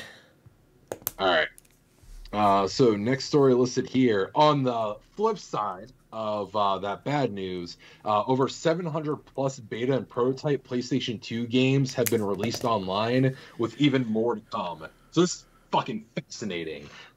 There's tons of titles, kind of some with multiple states of beta and prototype testing, some that were kind of like demos released online. But basically, this private collector amassed this huge fucking collection of just, hey, kind of what I want to do long-term eventually with my collection once I have all my Grail pieces. I want to start getting into prototype and beta cartridge development and start getting all those because that's kind of a neat and rare piece to have. But this guy has just collected hundreds upon hundreds of these things. I think actually he's got like a few thousand. And a lot of preservationists were like, hey, so we heard you have a massive collection of a lot of like lost media. Would it be cool if we kind of like took a look at least to kind of get some information? He's like, dude, just fucking come on over, do whatever you want with it. And they're like, wait, are you sure? You know, we would just be happy if we could at least kind of write down some information. He's like, no, do whatever the fuck you want. So this private collector just went ahead and opened up his entire fucking collection to a bunch of preservationists. And so they've been able to completely photograph, get information and data on how they were obtained and what they're originally part of, and do full dumps of the data online. So in this first batch, they got, I think it's like 750 some odd fucking titles, and they got even more they're going through right now. Like they had to build a dedicated, basically like archaeologist team to go through all this shit. And it's fucking fascinating. One of the things that immediately piqued a lot of people's interest is there was a very early build of Shadow of the Colossus, which, as we talked about during our Games Gone By of Shadow of the Colossus, there was more Colossi that were originally designed for the 24. Game. So, yeah, so a lot of people are wondering if maybe some of those Colossi are in that build. So they're still going and combing through so much information. But that I find phenomenal. That is fucking a wonderful dude. That is how I feel these private collectors should be, because there are so many that just like, oh, hey, this rare fucking arcade game where there's only like maybe 2-3 cabinets in existence. Fuck you, I'm buying it, and no one in the public will ever see the data from it. Like, what the fuck is the point? Dump the fucking, let professional dump the data online for preservation's sake. You still get to keep the fucking cabinet. Like, no one will ever have that still. But you at least do the fucking world a service by going ahead and kind of preserving that data still in some way, you know? That shit pisses me off. But, yeah, fuck that. But no, fuck that. Fucking great that data is coming, and even more along the way. So I'm really excited to kind of see what else comes of that, because there's just so many weird things that keep coming from a lot of these leaks that I'm excited for that. Hell yeah. Next story. Next story. This one's just real quick. So after 27 years, we finally have a soft mod for the PlayStation 1. The PlayStation 1 has been a notorious console for there's no way to get a solderless option for optical disk drive emulation. So like my Saturn has an optical disk drive emulator. It doesn't require soldering. My GameCube has one now. Soon I'll be picking up one for my Dreamcast. But the PlayStation 1, unfortunately, always requires some kind of soldering just because of how the motherboard handles read-write from the disk drive. It's just, that's the nature of the beast, from my understanding. But someone actually found a basically overflow issue in Tony Hawk Pro Skater 2 and 3 that allows you to gain access to special code on a memory card. So that way you can go ahead and run Homebrew off your PlayStation without it. So it's in the early stages. Currently, right now, the primary use is being able to play burned and region-free or multi-region games on your PlayStation without the need of any kind of modification to your console, which that's great to see. But I hope that kind of long-term, this opens up to something like a free boot on the PlayStation 2 where you can do so much more with it, like playing games off a hard drive or finding some other way to be able to go ahead and use the PlayStation for so much more, because that would be a wonderful thing for people that don't have soldering skills like myself. I need to eventually get and learn how to solder for a lot of things. But I eventually need to get skills. It's true. I do need some skills. Last story, and then we have a bullshit lined up. Xbox Live no longer needs party chat. Xbox we Live talk about no longer needed for party. Okay. No, we didn't talk about the Xbox Network though. Yeah, we'll lump that in together. So I'll put Xbox Network updates because this is one of the new things that's gonna happen. It's in the beta version right now, which is I always think is weird. They did release those indie games that we touched on last week. Those are now out. Yeah. Well, not all of them. Most Horizon's not out. Oh, yeah, everything else though. Everything else is, but Horizon. Go get that Moss. Go get that Astro. Is it Astrobots in there? Yeah. Go get that Moss, Astrobot, Paper Beast. Paper Beast. Wow, there's a bunch of other games, like actual games. Yeah, like Resident ones. I'm excited about. Which one? Some indie shit. Res Infinite. Oh, right. So the Xbox Live is getting rebranded to Xbox Network, except kind of, sort of. They're using this as a name to unify everything, which makes sense, right? Because network is kind of the thing that people just kind of default to when you're talking about, like, all right, xCloud, this, that. Xbox Live, when people talk about Xbox Live, it's something different. It's talking about Xbox exclusive. So I kind of understand why that got changed. But yeah, so I got rebranded to Network just to kind of unify everything else, which is what Xbox likes to do. And then, yeah, I think you're talking about the free-to-play stuff, right? You can play free-to-play stuff without Xbox Live. Yeah, whatever the fuck it's called. On the test flight. So if you're one of the beta, the people that test all the beta stuff, one of the things you got going on there is that they now took off the paywall behind free-to-play games, which I thought was always stupid. Same thing went back in the day when they required you to have a gold account to play Netflix, which is dumb. That didn't make sense to me.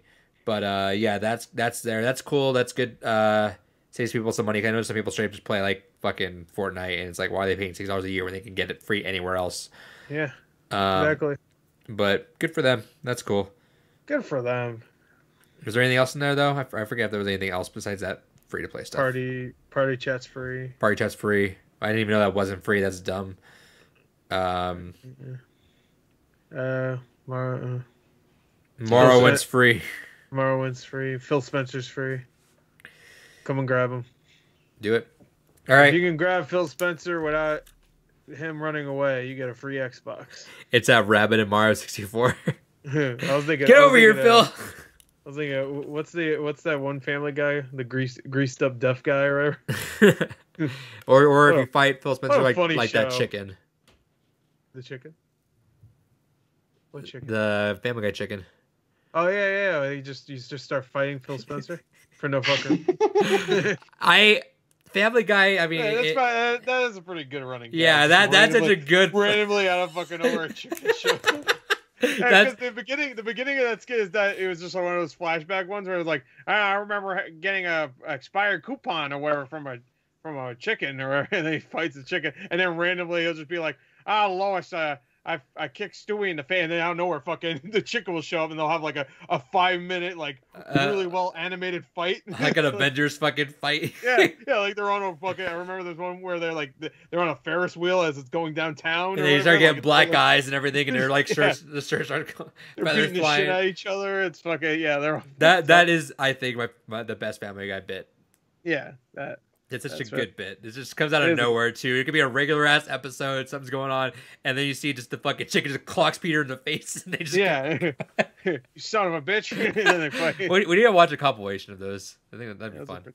All right, I think they work better in the context, yeah, because you don't understand. It just happens. You don't expect it because it just comes out fucking nowhere. And they're smart because I'm sure it'd be very easy to want to overdo that. And you're like, all right, I just want to get a chicken fight, but like, nah, let's only a few of them. Yes, let's. And they ended it pretty well. Did they? Unless they might still do it, but the last time I saw it, it was like it seemed like a conclusion to that arc. Like, all right. Anyway, you have something to say, David? No. No, you're not a Family Guy fan. No. All right. What about Family Guy with Nicolas Cage? Family Man, you mean? Oh, Family Man. How about the Weatherman? You a fan of Weatherman? No. That's another. No, it's just in general the Weatherman. You know, whenever you're on the news, you see them doing the funny thing. No. How do you like My Nuts? Wonderful. 10 out of 10. All right, good. All right, we ended on some positivity. All right. Don't we do bullshit though? Yeah, we got one bullshit. All right. So it's confirmed that we will be getting 6 more Square Enix games on Game Pass. What do we think they'll be? Is it confirmed? No. Yes. It's conflicting info there. It's the same thing with the PS stores where it's like heavily rumored, but it should be getting announced very soon as well. Okay, so pretty much confirmed. Yeah. Yeah. It's confirmed enough that IGN Korea ran with it. So. IGN Korea said it, so fuck it, let's do it. Yeah. Didn't IGN also say that The Last Guardian got canceled? Well, okay. We are getting close to the 1-year anniversary of Final Fantasy VII Remake, right? Yeah. Which means that it's not exclusive anymore, and then other people can start putting because it's Game only Pass 1 day year. One. Game Pass day one. Yeah. Well, they're not going to announce that yet. Right? Well, yeah, it's not exclusive. It's coming to PS5. That's a Sony exclusive, right? I assume, or PlayStation, the PlayStation family. Yeah, they're not gonna say that because they want people to buy their copies. I think don't they call it the Xbox family also? But don't they call it the PlayStation family? Yeah, everyone's just about family. It's about family. To be fair, Xbox just ripped off PlayStation with their fucking network thing, yeah. But whatever. Which we didn't mention that. All right, how about Final Fantasy 14? You think that would be on there? I easily think they would want to put 14 on there. Because it's not on Game Pass. I mean, it's not on Xbox, period. No, it's not on Xbox, period. Outriders is announced, yes. All right, so that one's probably counts. Outriders? It might count, but I don't know if it does. Yeah, Outriders was already announced to go day one Game Pass. See, I'm looking at Square Enix games right now because I don't know. Avengers? Maybe. That I could see. Hey, that game's already like $15, so you might as well. But no, I suspect that we already have most of the Final Fantasy series on there. One of the things that is missing from modern consoles is the Final Fantasy 13 trilogy, which, granted, most people aren't clamoring for, but just because Square has kind of brought all the other Final Fantasies to modern day, for most part, that feels like a big kind of thing just kind of lost on the prior generations. Wait, so are you guys thinking new games that they're going to do, or you don't think that they're going to be pre-existing games? I think they're pre-existing. Yeah. Final Fantasy 14 is pre-existing. It's just not on Xbox. Okay, because I thought they were going to be just games that are on Xbox, that are on Square Enix, but they're just going to put them out there. So I think that's what's wasn't on Xbox at all. So I think this is going to be new games coming to Xbox. Oh, see, I thought like not new games, but games new to. I would have Xbox. said like Crazy Purposes Life is Strange. That's what I would have thought. I would also thought Tomb Raider. I could be wrong. Life is Strange 2 was on Game Pass at one point. It was. It still is, I think. And Tomb Raider, I would for sure think that. Tomb Raider is already on there, I think. I'm pretty sure one of them is at least. Shadow of Tomb Raider? That's on there. But Avengers isn't, so I could see Avengers. Is Nier Automata still on Game Pass? Yes. Yep. Yeah, they wouldn't make that a big deal. How about is Final Fantasy X and X2 on there? No, they're not on Game Pass. So maybe I could see that being a big deal, though. Definitely. Yeah. How about wait, is Final Fantasy 8 remaster on there?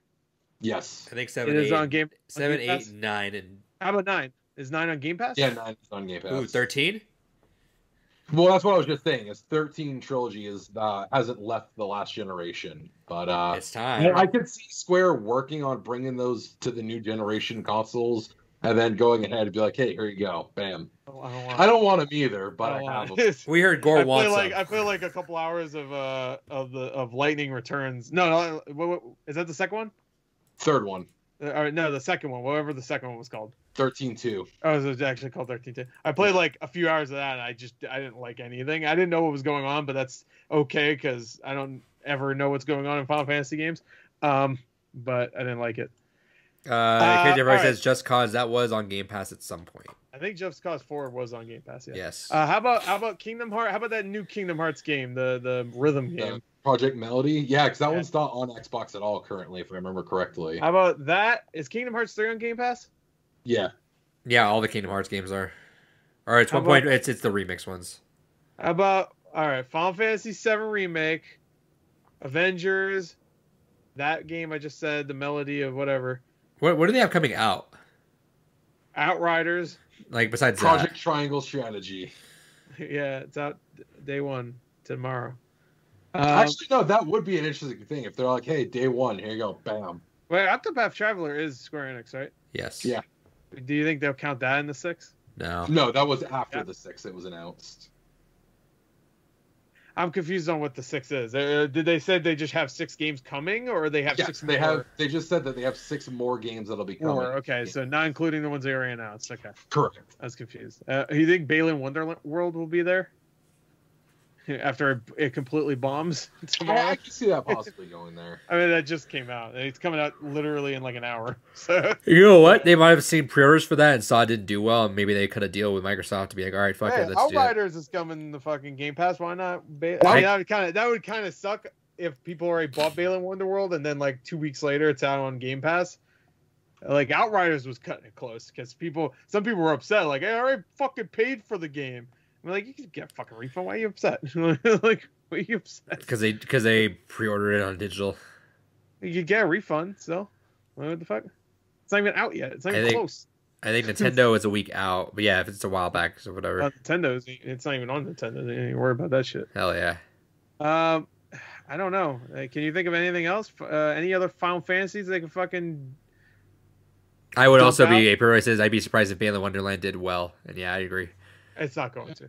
Wonderworld. No. The only thing I'm almost willing to bet money on is I foresee Final Fantasy 14 coming to Game Pass. I could see that being a huge thing. Ooh, Gore would play that. Oh, how about Nier? The Nier. Nier Replicant. No way. Just say fuck it. Hey, Outriders, fuck it. Put everything on Game Pass. Bravely Default 2. It's already over. Actually, maybe. Nier Replicant. What about even though people didn't like it, The World Ends With You? They didn't like it. The Switch version. They would have to make it so that it would be good. So because like the reason why people don't like it is because of the shitty touch controls and the motion controls. When you're on Xbox, you don't got either of those. So I'd be 100% down with that because they'd actually make it fucking control well. Like on Switch, I was like, all right, finally, I'm excited to play this. I'm like, fuck this. I hated it. I was like, this is nightmare. Saga Frontier. You're just looking at like their new That's exactly. How about Dragon Quest Builders 2? How about fuck this? Who gives a shit? How about World of Final Fantasy? Is that on there? How about Quiet Man? Ooh. How about fuck it? How about Final Fantasy 15 Pocket Edition? What about 16? Fuck it. Take it away from Sony. I guess we could go crazy. How about Chrono Trigger gets a port? That was like the first like comment I saw from that article I got posted on Twitter, because always the top comments like the most like wishful thinking ever, you know. It's always like, oh, what's the coolest thing that could happen? It's like, that's not gonna happen. Stop it. They are putting all the Final Fantasy games on there, because then they just put 12 in there. Yeah. So I guess 13, 14. baby. No, 14. No one liked 13. No one. People, which is funny because it has the most sequels of any fucking Final Fantasy game. It's having you know, it's funny because like, well, I guess if you count 7, the opposite. 7 has the most. Yeah, but those aren't technically sequels. Those are like all spin-offs and shit. Isn't they're part of the compendium of 7, so sure. they're all direct. It's funny because Crisis Core is the only one I would consider an actual, not sequel. It's a prequel, but like actually connecting to in a meaningful way. Unless you want to count Advent Children and some Dissidia shit, I guess. If everybody says, "Oh, Dissidia would be cool," fuck Dissidia. Okay. Be down with Dissidia. If everybody says, "How about Avengers Black Panther DLC early access?" No. How about Spider-Man? Yeah, Spider-Man's coming to Xbox. Exclusive. How about fuck? Who gives a shit? Let them announce it. And the opposite thing happens with the games like Final Fantasy 13 versus BioShock Infinite, where people are like, BioShock Infinite is fucking incredible at launch, and then all of a sudden people are turning their heads on it. BioShock Infinite, no, Final Fantasy 13, no one thought was incredible. No, that's what I'm saying. Is it's the opposite. Is people thought it wasn't, and now people are like, I hear people like starting to go, you know what, that game wasn't that bad. It was pretty good actually. It got a bad. Yeah, those people are fucking just coping. I never fuck them. It's fucking garbage.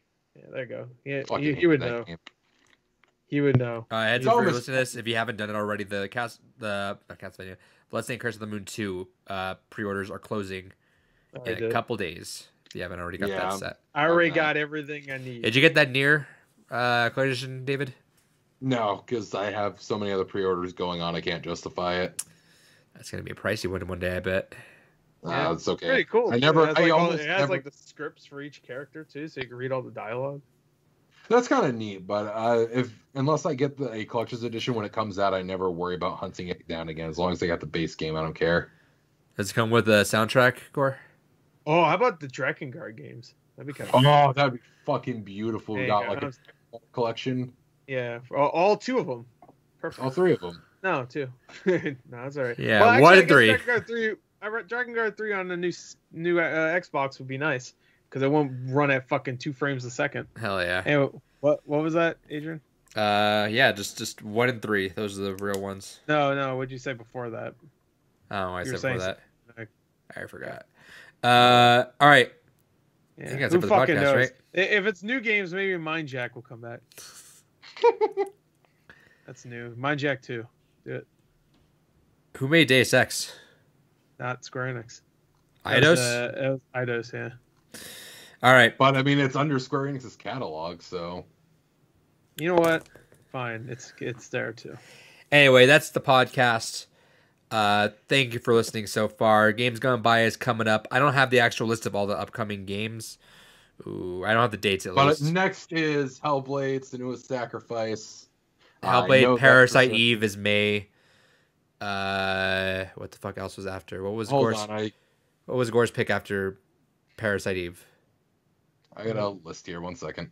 What? What was your Games Gone By for June? For June, I don't have June. I have May. It's yours is next, and then what? Of course it would be. Yours is yours. What's your? David just had his fucking pick today. Next in April, Hellblade. I know what it is. In May is 999. Oh, that's what it was. I know what it is. I was just like Parasite Eve. After that, in July, Metal Wolf Chaos XD, and then August Stardew Valley, and then after that we have Tokyo Jungle. Which. Yeah. Oh man! Actually, if you'll be able to play it by then. There's a possibility that might not be it. That might have to get. Change that. I really don't want to dig up my PS3 either, but like you might have to change it anyway if you can. Yeah, may have to change that because even tracking down the physical copy for it's become a little bit of a pain. So, paying no fucking money for that. You can go to hell. So we subject to change in light of the news that's happened, but you know what? Has David had the most changes in games? I changed a couple times. I think technically Chris has the most changes. I've only changed 2 games, I think. I've only changed 2. You changed Nocturne, and you might change... Oh, you changed Nocturne, and I thought there was one more that you changed. I could be wrong. This one. Never mind. All right. Anyway, Earth Defense Force 5 is coming up. Stream chat. Hang tight with us. We're going to swap over. I mean, I don't think the stream ends when I switch scenes, but it might. It shouldn't take more than a second. And we're not swapping over to anything else. We're already on Skype, so it should be right away. So stay tuned for that. If you're headed out, Fuck thanks. you. Oh.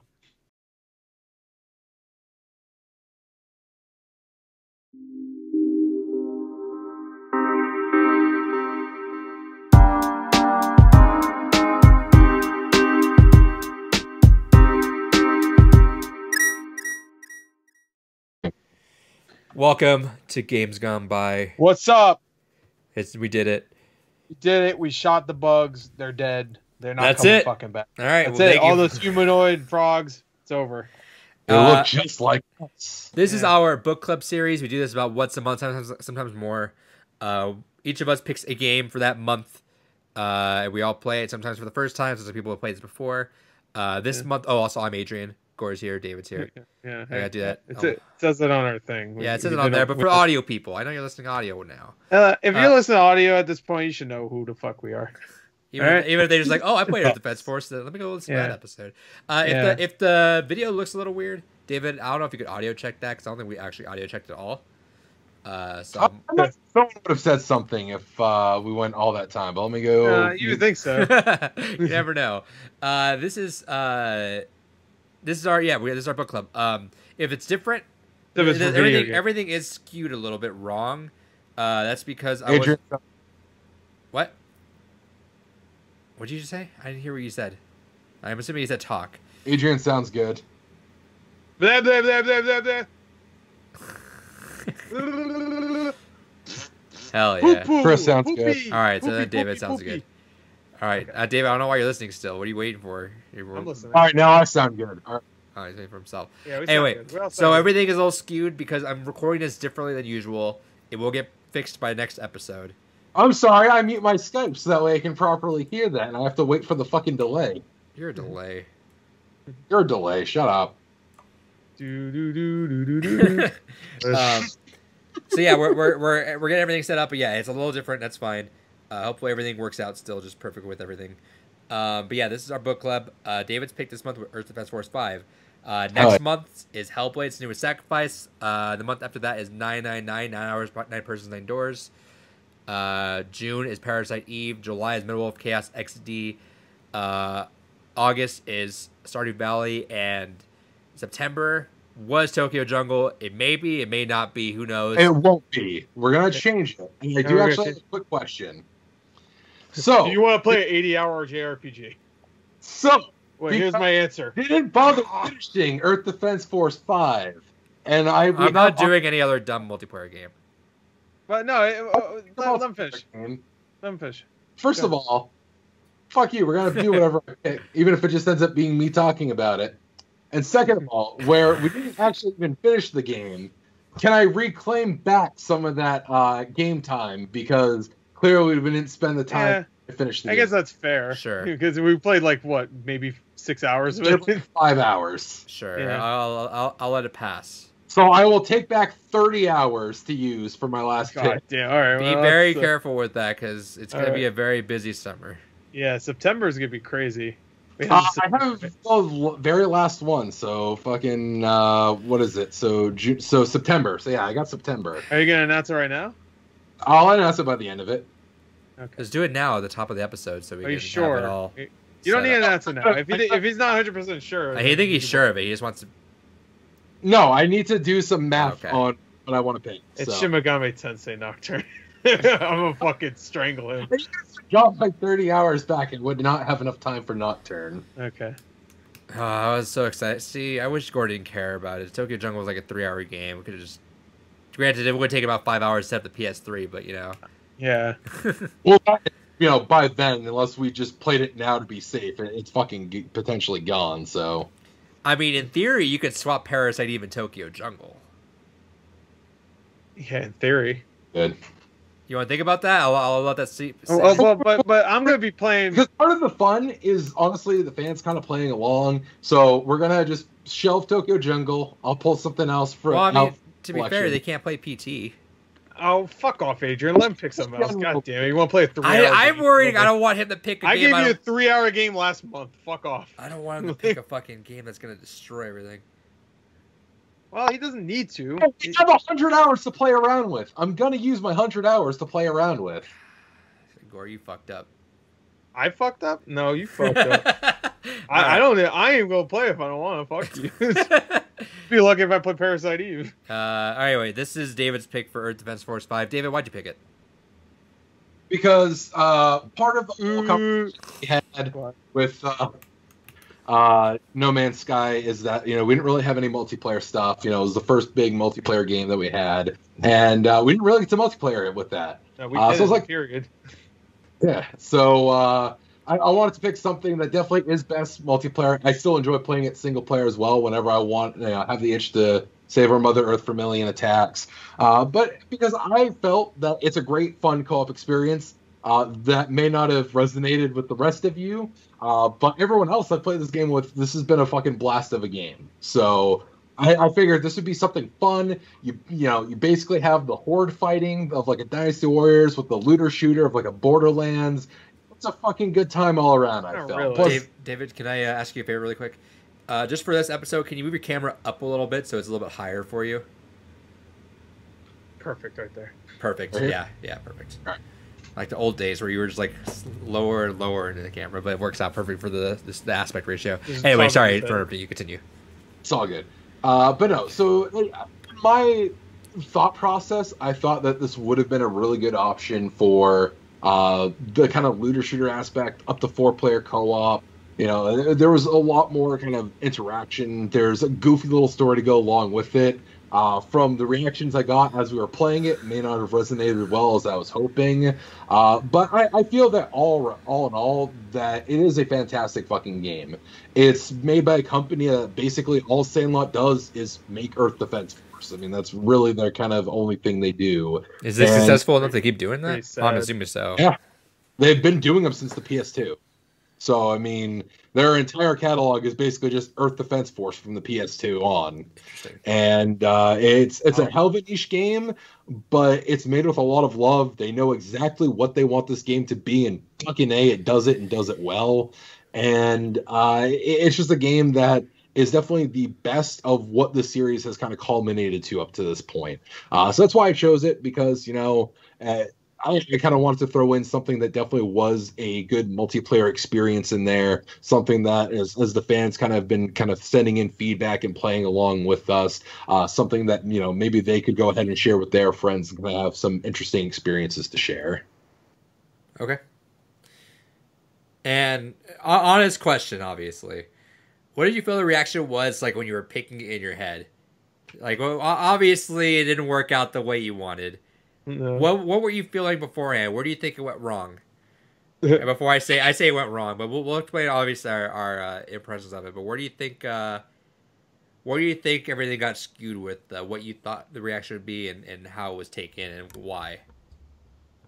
I think kind of what I was saying earlier. I thought the way that this game would have kind of been taken on some level is like, okay, David likes his, you know, dumb Dynasty Warriors games where we're fighting off, you know, hundreds of fucking things at once. But unlike Dynasty Warriors, granted, you know, if you're not playing on a higher difficulty, you do have to think quite a bit in this game. You know, we had missions where until I could basically switched over to some better gear and a class I'm good with, we had a couple missions that we struggled on. So even playing with someone that's been through this game 1.5 times, it still wasn't like I could carry you guys, because one thing that the game does do really well is it does kind of scale things backwards, so you can't just bull charge through. But still, you know, I try to handicap myself by playing classes I don't really play, and I didn't really have a whole lot of gear for. And still, there were times where I was like, oh shit, we got to stop, reevaluate, kind of think how we're handling things, which is kind of what I was also hoping for, is more of the squad communication. But where I think it kind of fell is, I feel like even with the kind of higher difficulty or the kind of more thought that has to be put in, the kind of still fighting hordes of enemies, aside from something like a more kind of managed version like a Left 4 Dead, I feel still doesn't quite resonate with you guys. And while I love the kind of looter shooter aspect of it, I feel that perhaps we weren't getting enough loot to where, or the loot was too much of a pain to get in some aspect, that it didn't really keep the kind of excitement of playing around with the new toys as you got them. So I feel like that's where I kind of lost you guys when playing this. A little bit. Before I say, I'm curious too. I want to hear like a genuine like actual thought behind what Gore thought, because he was very quiet during the stream. So I definitely want to hear like at least something of like. I want to hear your thoughts. Maternalize. Okay. That's not you. No, Gore. I want to hear you, David. I love it. I'm Gore. Oh, I'm Gore. I really like it. All right. Well, David, remember when I picked when I birthed you, and you don't like it just because you just don't like it because I picked it. You know, like Brothers you don't like, Shadow Colossus you don't like, or maybe a bitch. Little Nightmares you don't like. All these games I pick you don't like. When you picked this game, go back to when he picked it. I was okay with it. Remember, I was like, all right. You were the one who was like, okay. Look, here's the thing. I think I gotta make it better. I think I'm gonna make a better intent on this. I think I'm gonna make it a better like. I'll be less aggressive like I was just like about 5 minutes ago towards what David picks. I'll try to at least be a little more open-minded with it because I do feel like we like a few minutes ago I was like, you better not pick a $30 game. I'm not gonna do that anymore. Well, I mean, obviously, I just did 10 minutes ago. Obviously, like we'll have some sort of prejudice. Hard to like, you can't just like really like just bite your tongue all the time. But I do feel like maybe the overt negative reactions sometimes we may have towards each other's picks, maybe leading us to go into some of these games with a sour taste at hand. I swear, everything I picked, David hates. Detroit, he also hated. Don't I didn't forget about that. It's not intentional. Like we talked about this kind of during some of the games. I think it is intentional. No, because here's the thing. There are just some games that it's just genuinely not my style. You know, we've come out of it with some prizes. You know, What Remains of Edith Finch is still one of my kind of holy shit. I was not expecting to find that such a beautiful game. America got one. Yeah, God of War he liked too. I think. It was fantastic, but it's kind of one of like the 8 games I've picked. I'm gonna interrupt, and I'll tell you guys the idea of what I had for next season. If you guys want to run by it now, and we'll see what it feels like. Yeah, sure. I had an idea. There was an idea. Yeah, I knew you were too. Right when you said that, that I want us, because I was actually thinking about this in my head. Actually, I kind of had the idea that. I kind of had the like impression that maybe we are being a little bit overtly like negative and all that, and also Games Gone By is something that we sort of use as almost we use it for one of two things: either a game that we want to talk about just really badly because we loved, or a game that's on our backlog that we're like we need to knock this thing out. That's what I did. I want next season. I don't want to take it all away. I want us to maybe each of us pick. So 2 games of next season. So 2 games of David's, 2 games of Gore's, and 2 games of mine. We pick it tailored to what we most think, because we know each other for years now. We know each other pretty well, especially doing the podcast. Pick a game that we think. If my pick, like I have a Gore pick, I'm gonna be like, all right, this game I think Gore is gonna love. Okay. David picks a game that he thinks I'm gonna love. Like we pick one for each of us too. So 2 of the games. So I mean, you're down to half your picks, which is that's kind of the thing is you're going from. I think we pick 4 games a year to 2. So, because we got to do that. But I mean, it can also be a game that you like, right? I don't think it's 4. We do 3 usually, right? Because then we do we stop before a year is actually over. Silent Hill. Because we do one event. Don't we do it like we have really only 10 months because we keep fucking around? Like ones, yeah. No, we do 13 months. We do 13 months. Okay, I knew there was something fucked up. Okay, so there's 4. Yeah. I know there's something fucked up because we do something weird. Yeah, we do the last month that we give. Yeah, to the so fans. it's 4. It's 4 each. Yeah. That's the takeaway. Is it's gonna take away 2. Technically, take away. I put in quotes 2 of those, but I mean, it will be a game that you're still gonna like. Obviously, I'm not gonna pick a game that I fucking already hate and say Dave's gonna love this game, but I'm gonna hate it. I'll be kind of like thought process with it. But if you guys don't like the idea, maybe we could think about it a little more, let it sizzle, and then we'll approach a little bit closer to the season 3. But I think that'd be kind of fun to at least kind of flip things around and get a better idea, right? Of like, all right, well, I know David hates these kind of games, but I know he likes the fucking brainless. I just want to slap my dick at the controller and win game. Maybe I'll find a game like that. But I want to put that idea out there. What does he like? I slap his dick everywhere. Slap his dick on the controller. But just going back to that point. So maybe if you guys want to think about that, go for it.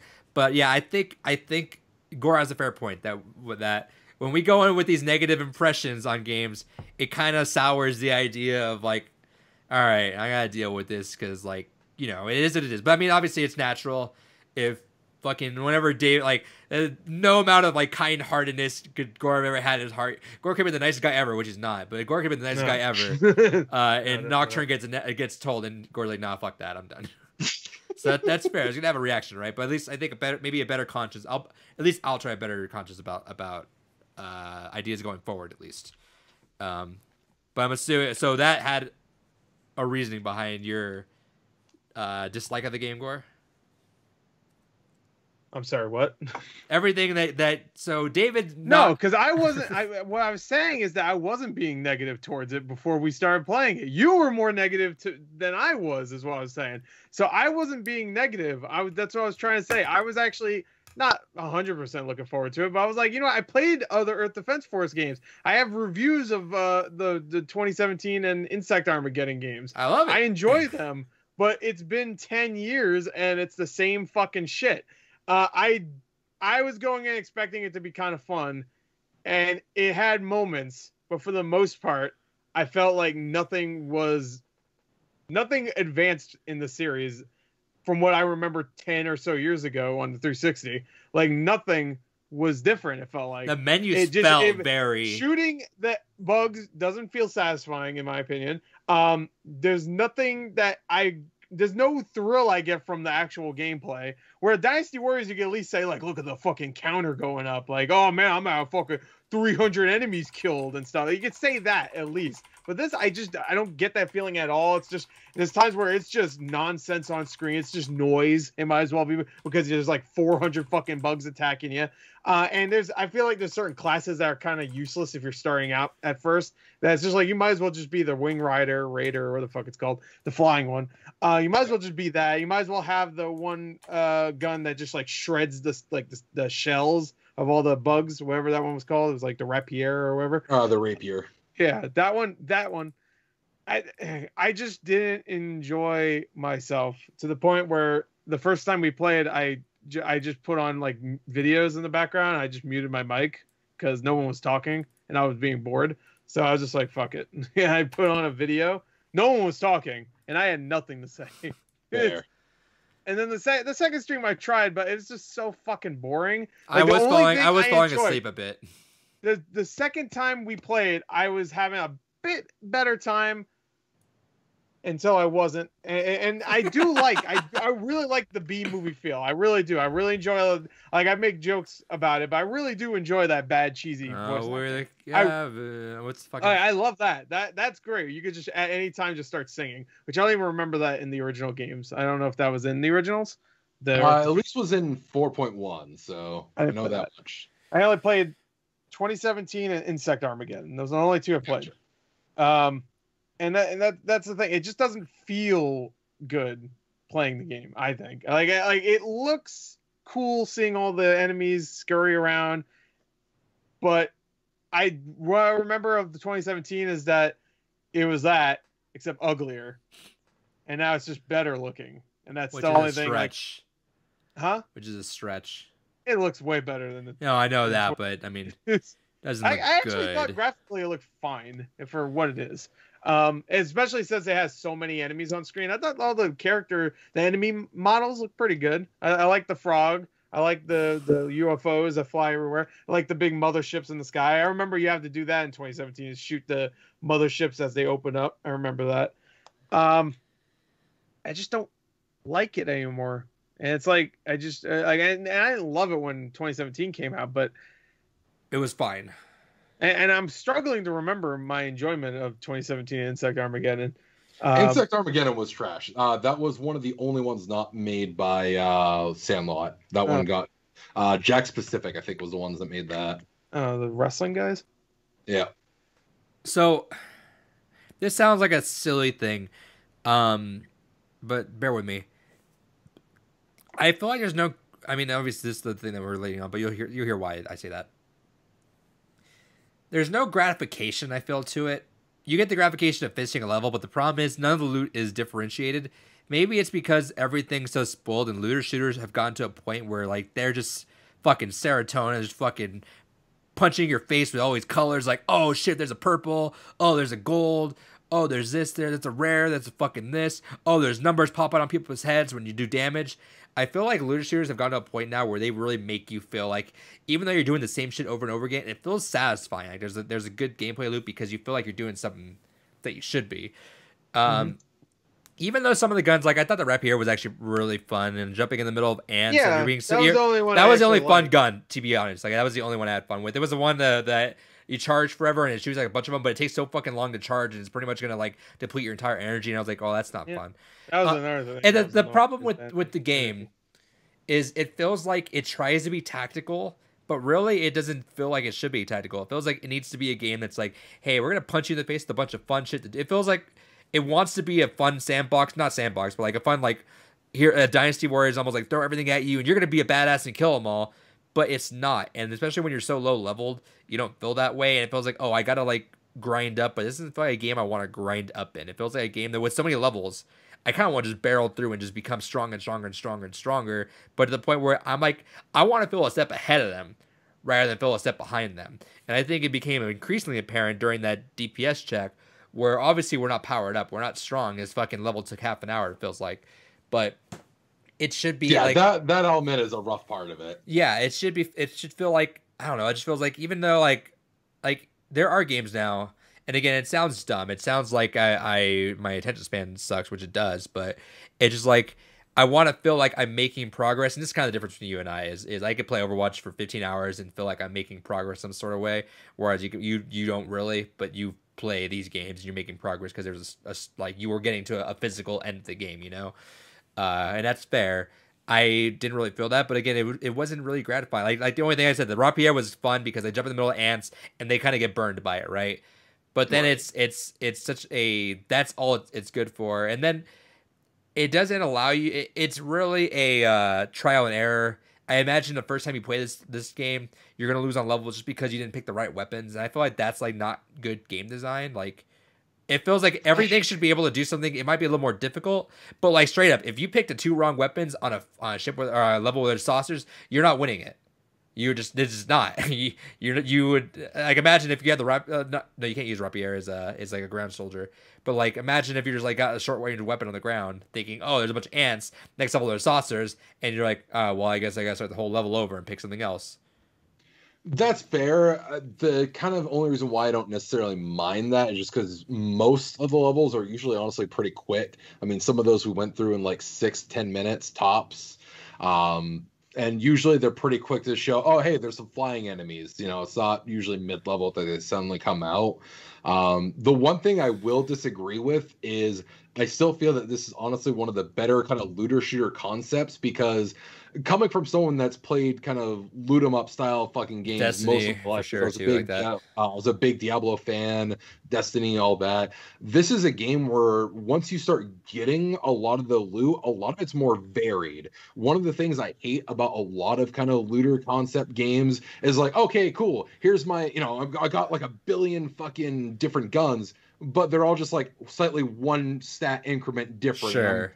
Basically just throw out all the horde, whereas this actually gives you a lot of loot that is varied in a lot of ways. That's where I kind of felt like, unfortunately, we didn't get to a lot of that, because I feel like we're starting to get to where you could kind of see some of that, because, you know, using the wing diver as an example, the jetpack one, you know, you had a lot of the different cores which actually alter your recharge times, your flight speeds, your recovery abilities. There's a lot of nuance and kind of customization there. You had the thunder bows, the lightning bows, the gletniers, the kind of discharge rays. There's a lightning storm you can get. There's a fucking lightning chainsaw you can get. There's all kinds of weird nuanced abilities and weapons that you get, and all the classes have some really cool things like that. You know, the air raider, which is the one I was using for a lot of it, you know, the guy that calls in vehicles, he's got a whole assortment, array and bevy of different giant robots he can use, tanks, missile launchers, even fucking motorcycles and attack helicopters. Sure. You know, he's got all these kind of sticky bombs and all kinds of kind of automated turrets. You know, every class has like a lot of cool and weird and new things that you can utilize, and really kind of just brings it out. It's just, unlike a lot of kind of more modern looter shooters, which I feel is the kind of point you're trying to get, is they just throw it all you at immediately. You know, you go through a wave of enemies and you got like 50 different new things. It's like, oh, cool. Sure. You know, it's a incremental, but at least it's a lot. But also, It looks cool though. The problem that Earth Defense Force has is that it just loot on the ground. So you travel your ass all the way. Yeah, you travel all your ass all the way around there. You can't use it until the next mission, and then you use it, it sucks, and you're stuck with it for the rest of the mission until you fail, or you want to go back. Sure, but you're like, okay, you don't know what enemies you're going to deal with in the next one. You don't know which one's good for fighting those enemies. So you're stuck with a shit weapon that sucks ass. I imagine where Borderlands, which is a looter shooter, obviously, you have a whole inventory, like you say, like you kill 5 enemies to get 30 guns, but at least you have sniper, shotgun, fuck, you can just switch them out instantly. Where here you can't do that. You get 2 weapons, unless you're playing as the other guy has the fence where you can have up to 4. Yeah, except you move about fucking 2 miles a year, so it's just like fucking. I didn't, and it's not even the loot, because I wasn't even thinking it's a looter shooter. It doesn't feel like it to me. To you, it does. You played a lot more. You're probably right. It is, but for me, it doesn't feel like one. What it feels like is just a Dynasty Warriors game with some guns, and just like Dynasty Warriors, I don't feel the impact of kill. Like that's it. If you're gonna make a shooter where it doesn't feel like I'm shooting fucking anything, I might as well be shooting the wall and it has the same impact. Then there's no like like I said, the one, the Rapier, is that what it's called? Yeah, that's the only one that I was like, oh, this is kind of cool. But then there's like, you're fighting UFOs, you can't fucking use that thing because they're fucking. And then if you hit the UFOs, they go flying that way. The frogs, you can't fight with them because you fucking get close to them and then they just destroy you instantly. Like the ants and the spiders are the only ones that you're gonna attack with that thing. And that does feel good. Satisfying. That feels very good. It feels only because they're fucking like their shells like burning and their fucking skin and their fur fly away. That's the only. Even that, it's satisfying, but it's not like, oh fuck, bro. See, I will argue on that just because I main Wing Diver. I only use close range weapons with Wing Diver, so I go in everything's face and basically just hit and run the shit out of everything. Right. So you can use a lot of those close range on most things. I just don't feel like the gunplay is solid enough for me to want to do that though. Like I tried other guns. I tried a lot of the guns.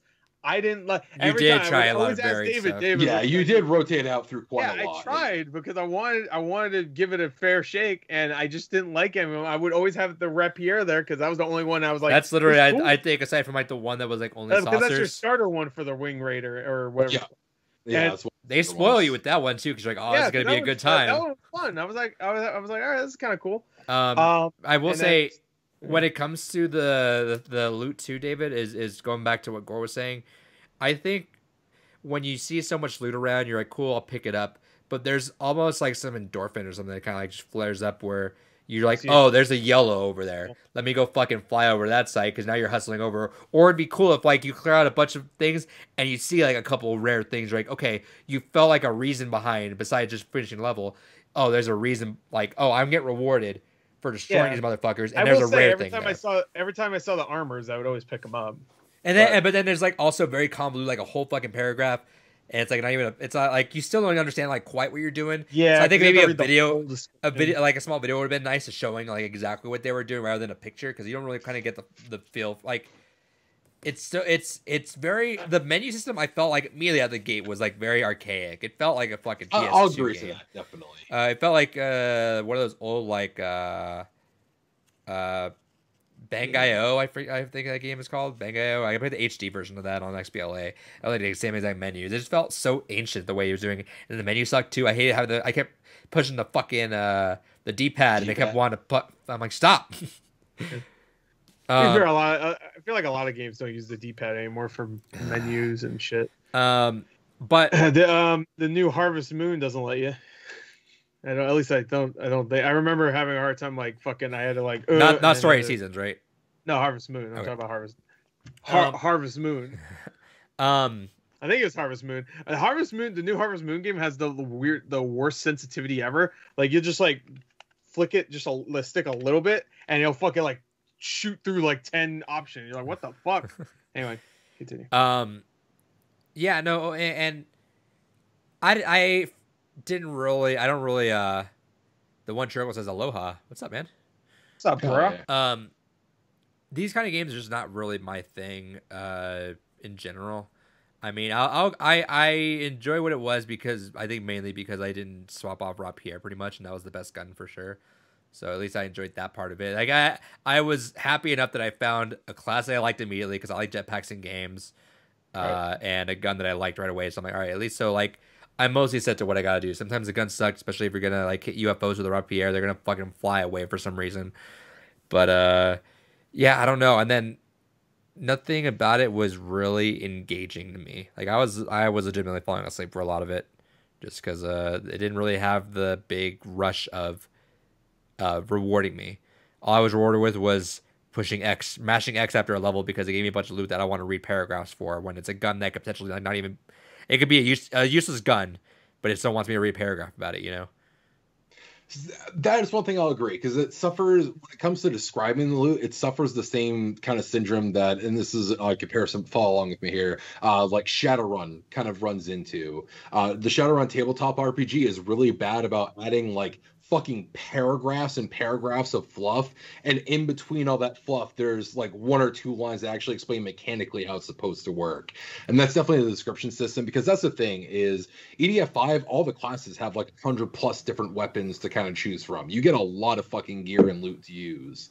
I can see how from a modern perspective it's definitely one of those things of like, oh, the different colors can signify, oh, I really want that. But I don't know. I guess from my perspective, I never cared about. I just simply brain goes, oh, loot, something on the ground. I want to get gimme. I don't care beyond that. I don't need the flashing to kind of be like, oh, I really should care about that. I just care about whatever the fuck it is. I want it.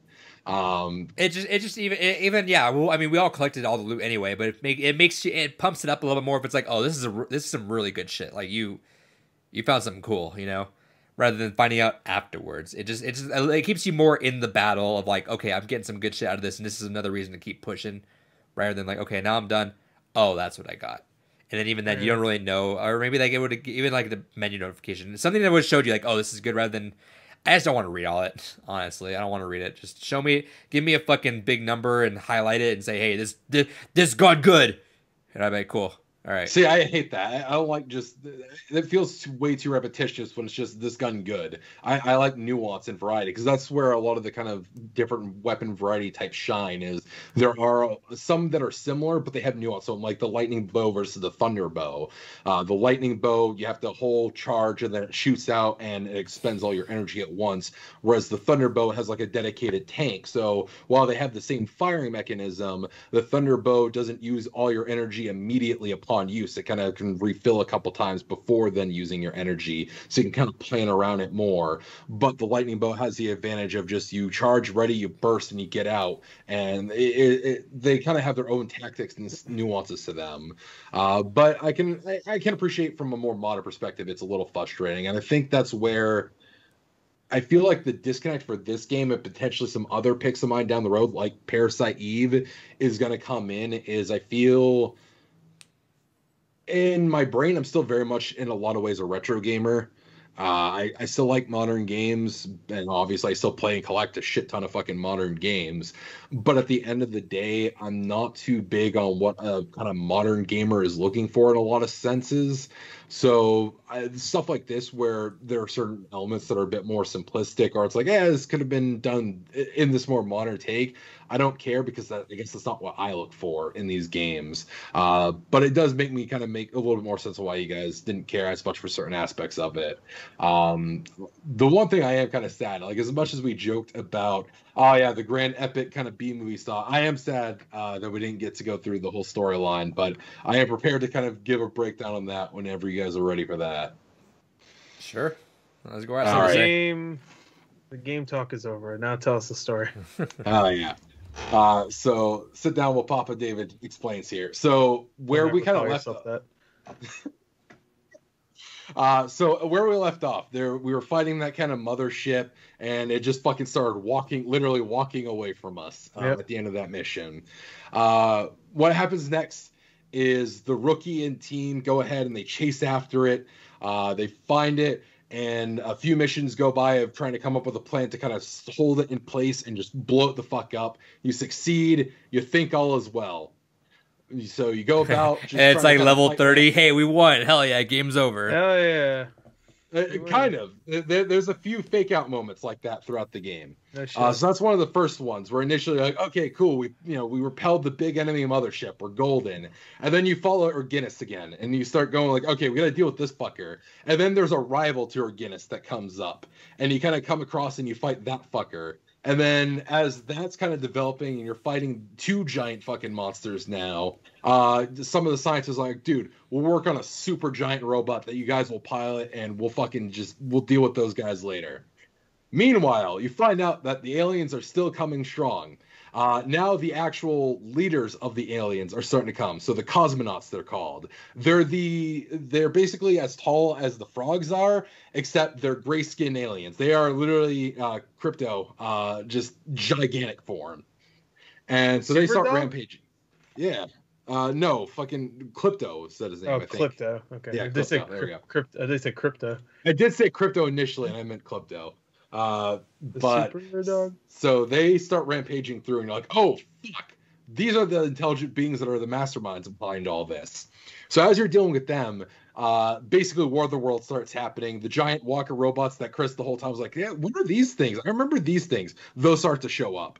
And that was actually the mission that I thought the one that we were going to struggle on was, where it's a night mission where it's a ton of those walkers and a ton of the bombarder frogs. And you have to kind of sneak and stealth and go around and start taking out the kind of hordes of them before they all start kind of coalescing on you.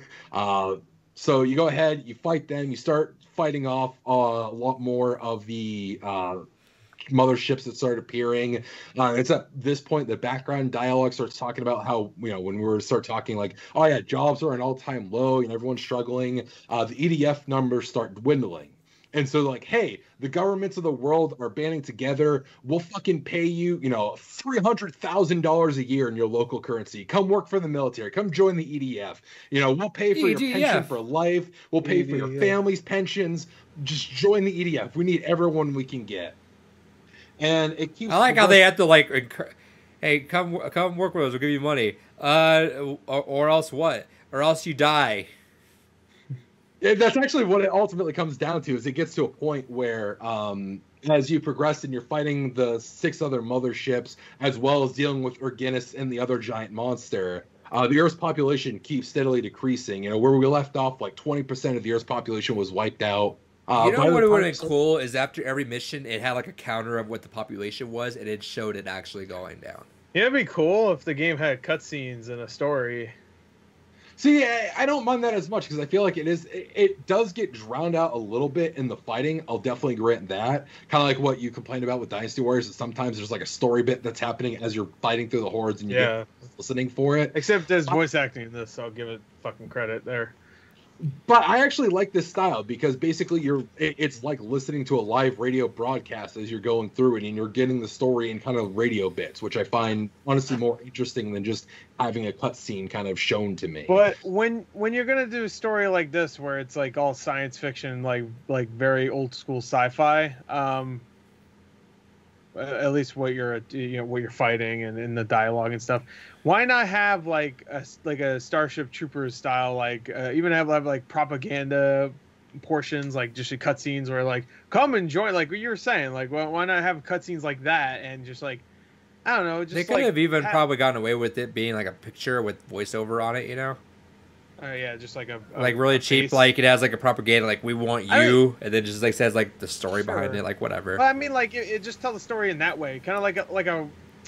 No one's gonna get this reference. The new RoboCop that came out kind of did that, where it's like progressing its story with Sam Jackson's character, just like talking about like just like having a new like something like that, just like cutscenes in between, like not every mission obviously, but like every like 10 or so missions have like a cutscene, like just to add like more to the cheesy feel, so you're not like missing all this really fun dialogue because you're too busy fighting the 100th bug in the last 20 seconds.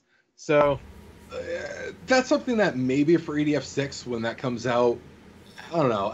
I like the way it's done, but at the same time, it wouldn't hurt for a shakeup in that kind of style. They could still do weird. It's supplemental.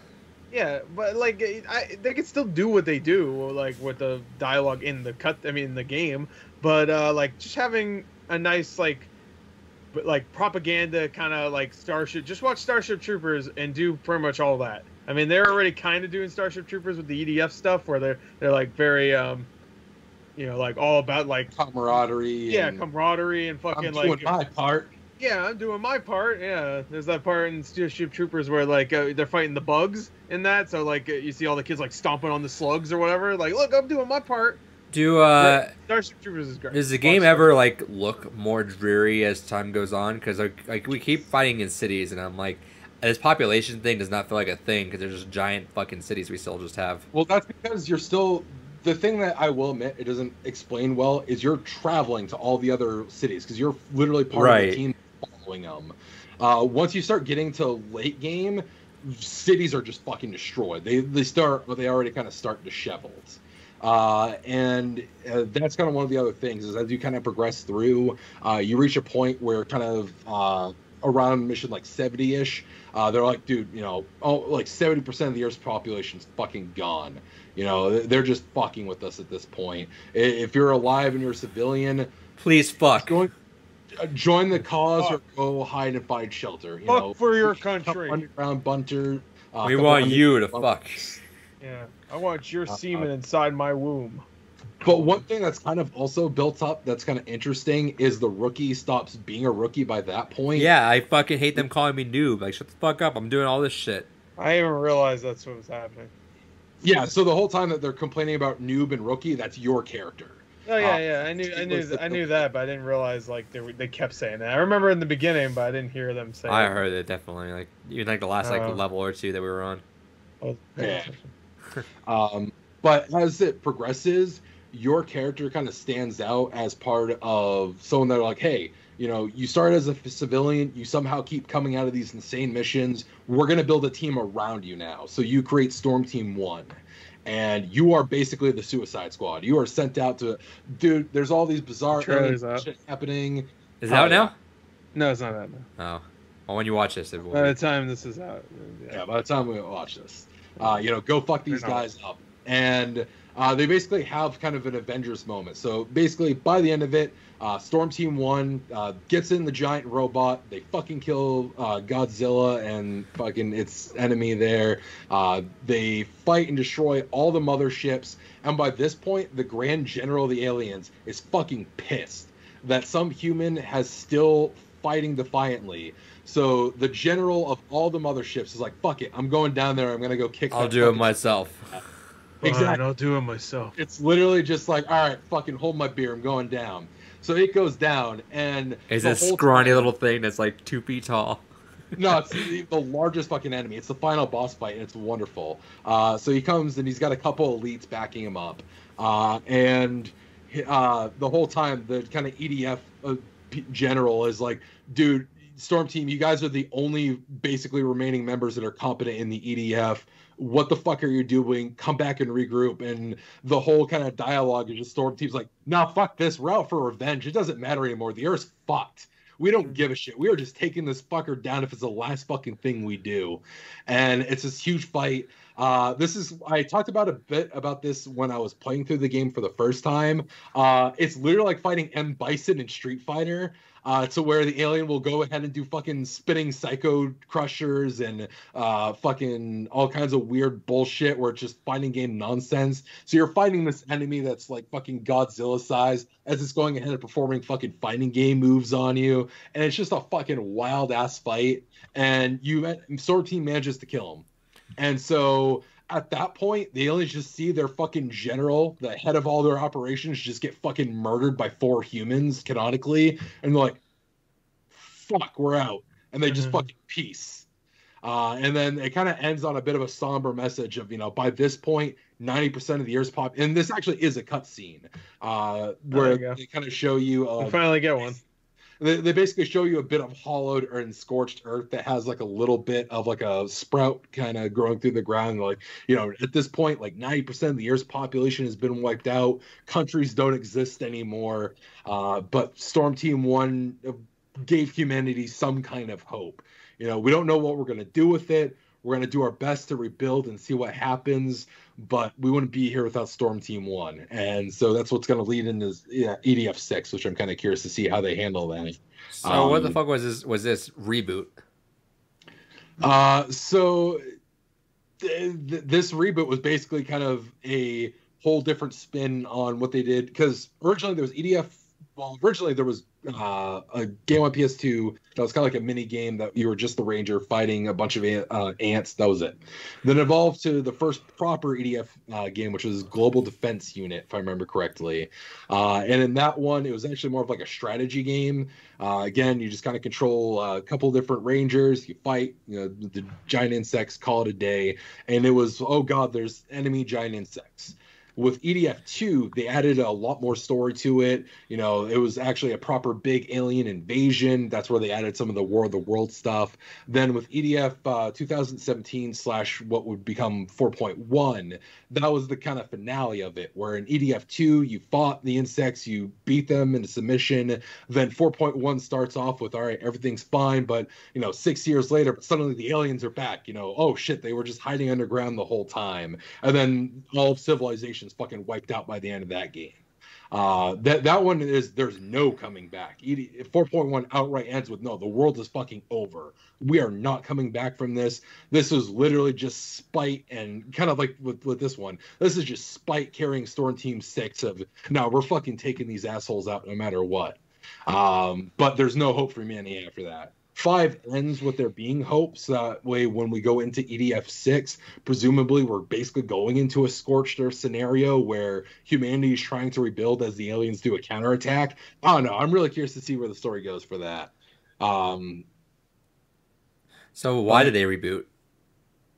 A few reasons. One, because there was no way to kind of do the story that they exactly wanted to do with how 4.1 left it.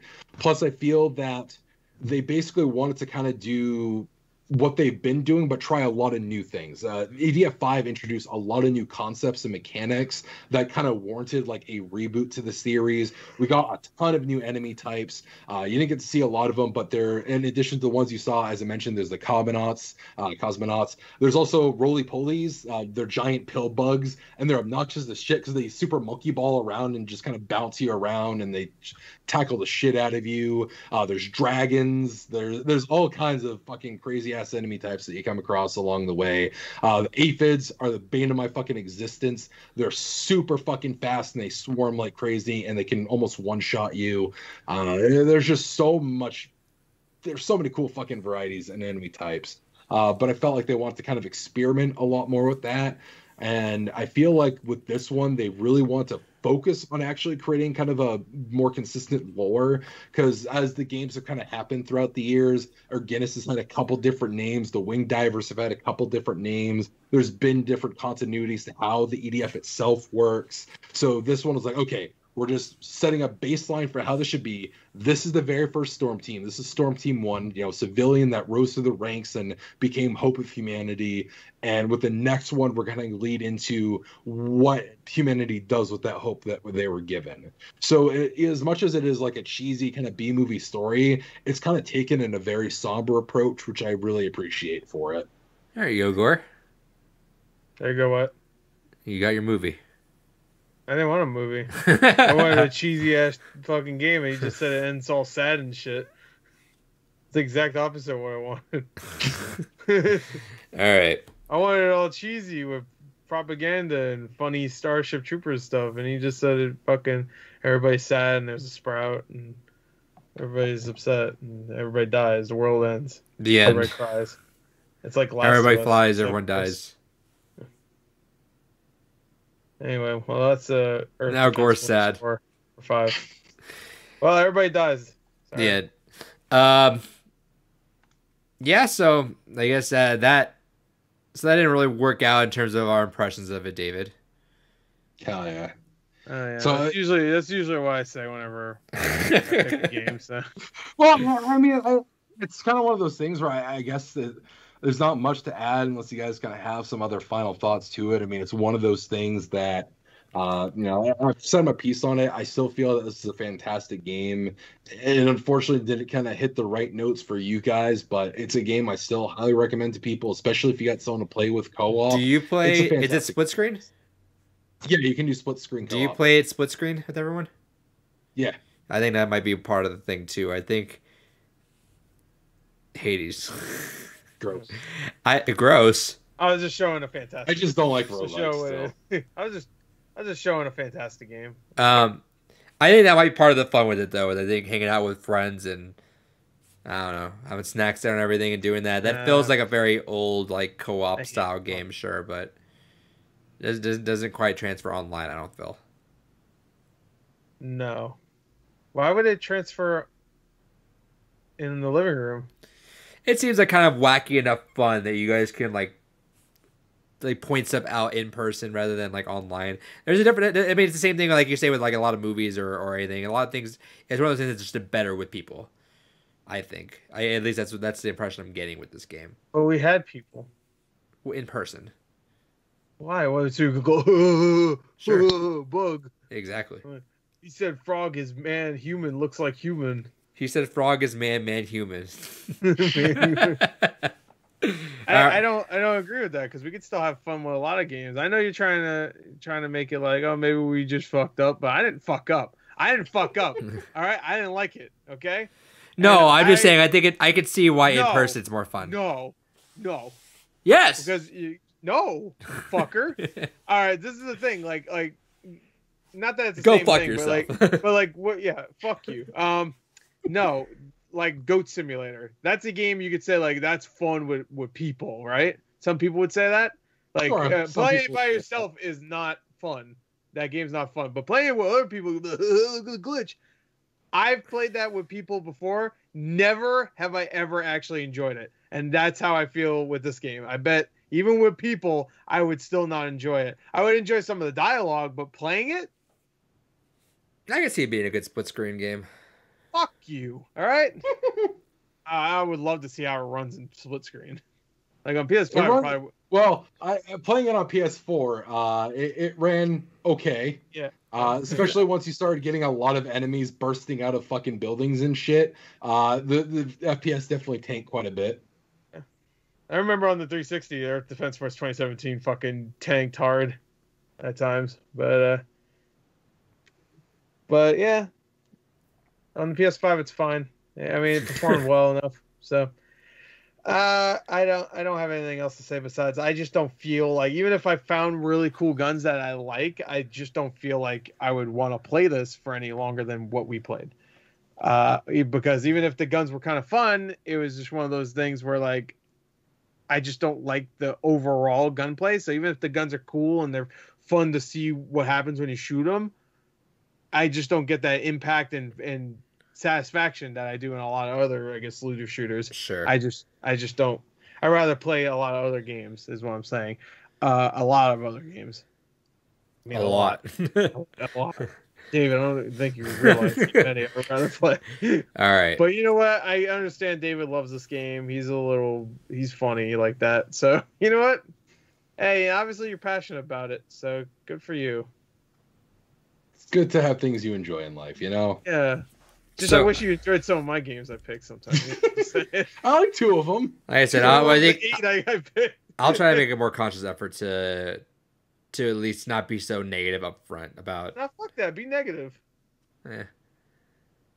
You're the one who's more negative about David's choices than I. Yeah, this is like the first time I was. That's a good point. Chris has been the most open-minded I said that earlier. I usually I'm not that negative. I was okay with playing Nocturne. Tensei ended up being a joke mainly, but I definitely did not want to play that game for sure. I did not want to play. At some points, I wasn't sure what was it. Up over and over again was more. I don't know what was part of it. I don't know. I feel like off camera a lot of times, Drake. I'm not fucking playing that game. Oh no, that's true. I'm not playing it, but I'm not gonna tell David, fuck that game. I hate you. You're the worst.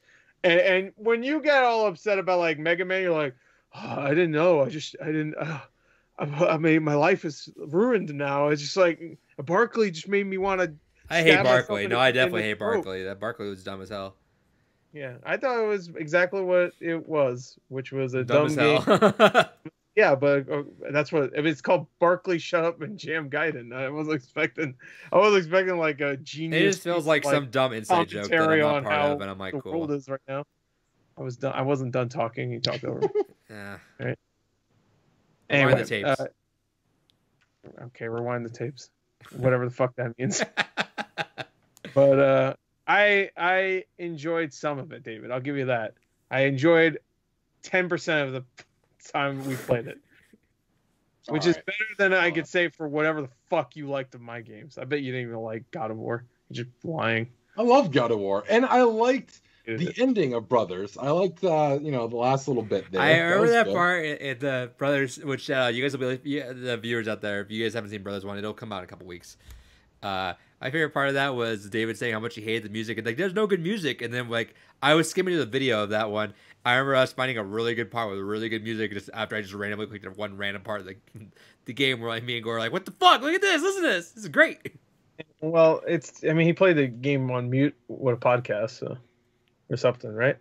No, I initially tried to listen to it and then I switched over to listening to a podcast because half hour, 45 minutes in, I wasn't digging the music.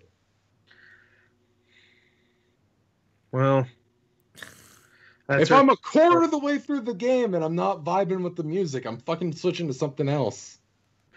Well, that's EDF5.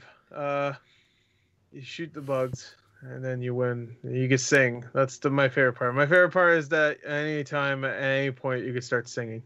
And sometimes the AI will sing with you. So that's cool. I like that. Nice that was more fun than anything else in the game. But I enjoyed it. That's it.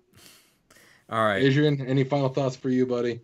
No, I'll play more of it later. I mean, No, I bought the game, so I'm gonna feel kind of shitty if I don't play more of it. That's kind of where I'm at with it. I didn't buy it or return the game. I have your brand new copy, David, so you have to buy that off me too. I don't want to own another copy of this game. Yeah. But no, I mean, it just gives me the heebie-jeebies too because I just don't like fighting giant insects. It's just weird to me. Shit, but just kill them. It's ants and spiders. They're not scary. No, like the frogs were really weird though. I don't want to fucking fight. Frogs are cute, and they got the little rolls. And like they die, their body. They look. You just like it's like almost like a cartoon movie. I will say it is rather upsetting to watch the frog have no head. Yeah, I was gonna say it's like one of those like funny like satire thing where the head rolls over. You look. I feel like the tongue just I could roll over looking. That's fine. But yeah, no, I mean it wasn't engaging to me. I had to struggle to stay awake a bit, but it's always a good thing. It is what it is. I'll try some more of it though. We'll see. We'll get this epic story out of the way and get this. Well, he already told you the story. Yeah, but I want to see it firsthand, right? You know. Well, it's just David. Watch. I'm gonna play it. David just made fun of made all up. He just made up a fucking story. That didn't happen at all. Oh, that's my fan fiction. Anyway, that was Earth Defense Force 5. We got almost an hour out of it. Look at that. Look at you, David. Look at you. Wow. Yeah. So let's stop what we have, and you're not gonna swap the dates, right? You're gonna keep Parasite Eve June. No. Yep. Okay, so let me read it I'm not off. gonna swap the dates, especially now. Let me read it off. So we have next month is my pick with Hellblade: Senua's Sacrifice. That's a game that I've not played before. I'm very excited to play that finally. May's pick is Gore's with 999. That's a fantastic game. I think David's gonna fucking love that game. I can already tell you that. Fucking better. I think that's certified. Like I honestly, if I had thought of this rule earlier, and you said 999 for David, I would be like, perfect fucking pick. So we got that. June, David's coming out with Parasite Eve. July, we have Metal Wolf Chaos. XD. I don't know whichever one you want to play, but that's the one I'm picking. Oh. Good luck with the X version. Hey man, if you got it, you got it. We have August at Stardew Valley, and David. We're calling audible because unfortunately Sony's not being nice boys right now, which ironically enough, that's gonna fuck up my Parasite Eve playthrough if they close that down. Yeah, that's what I was gonna say too, because that's how I'm gonna play Parasite Eve, so it'll probably fuck that up too. Well, you guys got good computers, so you can just That's play true. emulator, or you can still play the one you have downloaded. I have it on think you guys PS1, but also- I'm not hooking up a PS1 Fair. I'm not doing But it. I'm pretty sure Sure, you guys sure, have either sure. Vitas or Yeah, TVs or PSP. Yeah, I have a Well, Vita. you have options. Sure. Yeah. So Adrian. You So fucker. unfortunately, Mr. Sony, Jim Ryan up there, listen to our podcast, says, David, no. No Tokyo Jungle. Sorry. So, Are we keeping before I say this? Are you keeping with the horror vibe? It's Shin Megami Tensei. I'm telling you this. It's a Shin Megami game. I'm telling you. So I am gonna Yeah, keep see. with a slight horror vibe. It's Shin Megami. This is a longer game, but not super long. Okay. This is coming in around the 20-hour mark. Okay, that's fine. So I have still very underutilized my hours. I'm gonna. I have two. I'm literally at like, what am I like, 12 hours at this point? Like, I hear it. So I am. Stardew's gonna take up most of that. Considering the shit I got for last season, I am underutilizing my hours a bit here. And considering the protests I got, I figured 20 hours is a little bit fair. And I'm going to go with something I haven't played yet either. And that is Bloodstained Ritual of the Night. Okay. Is that 20 Wow. hours long? Really? Damn. Okay. I feel like 6 or 7 hours into that, so. Oh, you already got a head start. Yeah. Hell yeah. But yeah, so That's gonna be a tough one though, so get prepared. Oh, that means oh, David, you might have a good season standard. So season 1 you pick Bloodstained Curse of the Moon, season 2 you pick Ritual of the Night, season 3 you pick Curse of the Moon 2. Every year you get a Bloodstained game from David. Hell yeah. Every fake Castlevania game David picks. gotta get eager to keep releasing more of these so I can keep picking more of them every year. There you go. Oh, All right, yeah. so Tokyo Jungle, you're out of here. Gore, you don't have to connect that PS3. Good. And I wasn't going to anyway. every year we'll also have David picked a game for Gore where he's like, nah, I'm not doing that. I'm not doing it. Even the one that David picks for Gore, he's like, no, I'm not playing this. Dragon Guard 1. No, sorry. No, fuck that. Not Yeah, so happening. I think that's gonna be I think I'm okay with that rule. If you guys want to think about it some more, we'll come back to that idea. I'm down for I think that. that's a fun one to kind of gauge how well we know each other now at this point, because we've been going at this for a while. David's a fucking mystery to me, so that's the final. Is it really? Imagine just. Do you I hate don't the game, fucking Dave know, or bro. Gore? If you hate the game, then David's gonna love it. It's true. Like Well, Dynasty. I have to look at the game and think, would I ever even give it a chance? And if it's no, then I pick it for David. I mean, in Chris's defense, like, you know, when we were talking about the Samurai Warriors 5 coming out, I was like, I don't give a shit about that. And it was like, what the fuck? I thought this is the thing you like. I'm like, yeah, but I don't like the Samurai Warriors ones. There's a lot of weird things like that where it's like, yeah, that should be up my alley, but I don't like it. Okay. I'm excited for when Gore picks my game. He's gonna be Overwatch. Yeah, Red Dead Redemption 2. Oh, and I picked that for David. Yeah. David, I think you're really gonna You're like gonna really love it. It's gonna have one pick the entire year. Let's go. It's only Well, 78 hours. I'll pick a really short game for you, David. Don't worry. It's only I'll pick, 78 hours. Yeah. I'll pick Little Nightmares 2 for you. You could I think actually. you're I really- was thinking about that. Actually, you could actually fit in Red Dead 2 if you just picked in every other short game. That's true. I can. I could do it now if I switch out Stardew Valley. I think Yeah, if you swap that Stardew Valley. because I mean the average length of that game is 60 hours, so that's the average length if you don't fucking fuck around like I did. Some fuckery. Yeah. The services for the podcast audio is all separate now. It's its own feed. If you want to go check that out. Coming up next week is Inside. And then if you're watching this, that's on Blue Rupees. That is. If you're watching this episode, I don't know how many episodes we're at now, but yeah, a whole ass plethora of backlog there. We got a lot of episodes to go back to. Whole ass. A whole We got ass. 105 blue rupees and No, I'm saying You is know- that for games gone by. This is like episode we're over 25, I think now. Oh, yeah, yeah. in like the mid-20s. Yeah, so at this point now, you just look back at the back catalog and see if there's a game that you have played before. You could probably find that episode for us. But we got a good size episode thing going on there, which is really cool. I have a good size. Yeah, Gore's got a good size. I got a good size. Twitch.tv/thepunk where we record all this. Talk about Uh, my penis. like the podcast, if you enjoy the audio, by the way, give us a quick shout out. We do get comments on the podcast, not too many, but we do get some, and we appreciate all the ones people that say that they like the podcast. It's cool to see. Hell yeah. Makes us feel good, like we're not speaking into the void. I know. Also, please, anytime we're doing Games Gone By episodes, send in your emails. It happens every so often where we want to hear your stories with these games. Green Super Flash has kind of sent in some stuff. Kyle has sent in some stuff. We want to hear more from you guys, and that's brp@bluerupees.com. Maybe we can we get a new email for that, or do we have to only stay on that one email? The short answer is we're going to be sticking with that email. Okay. Maybe down the road we'll pick up another one. That's pretty easy. Just BRP. Yeah, I'm just thinking maybe like GGB would be cool, but it isn't. GGB? Games Gone By. What are you, ridiculous? No. I think you are.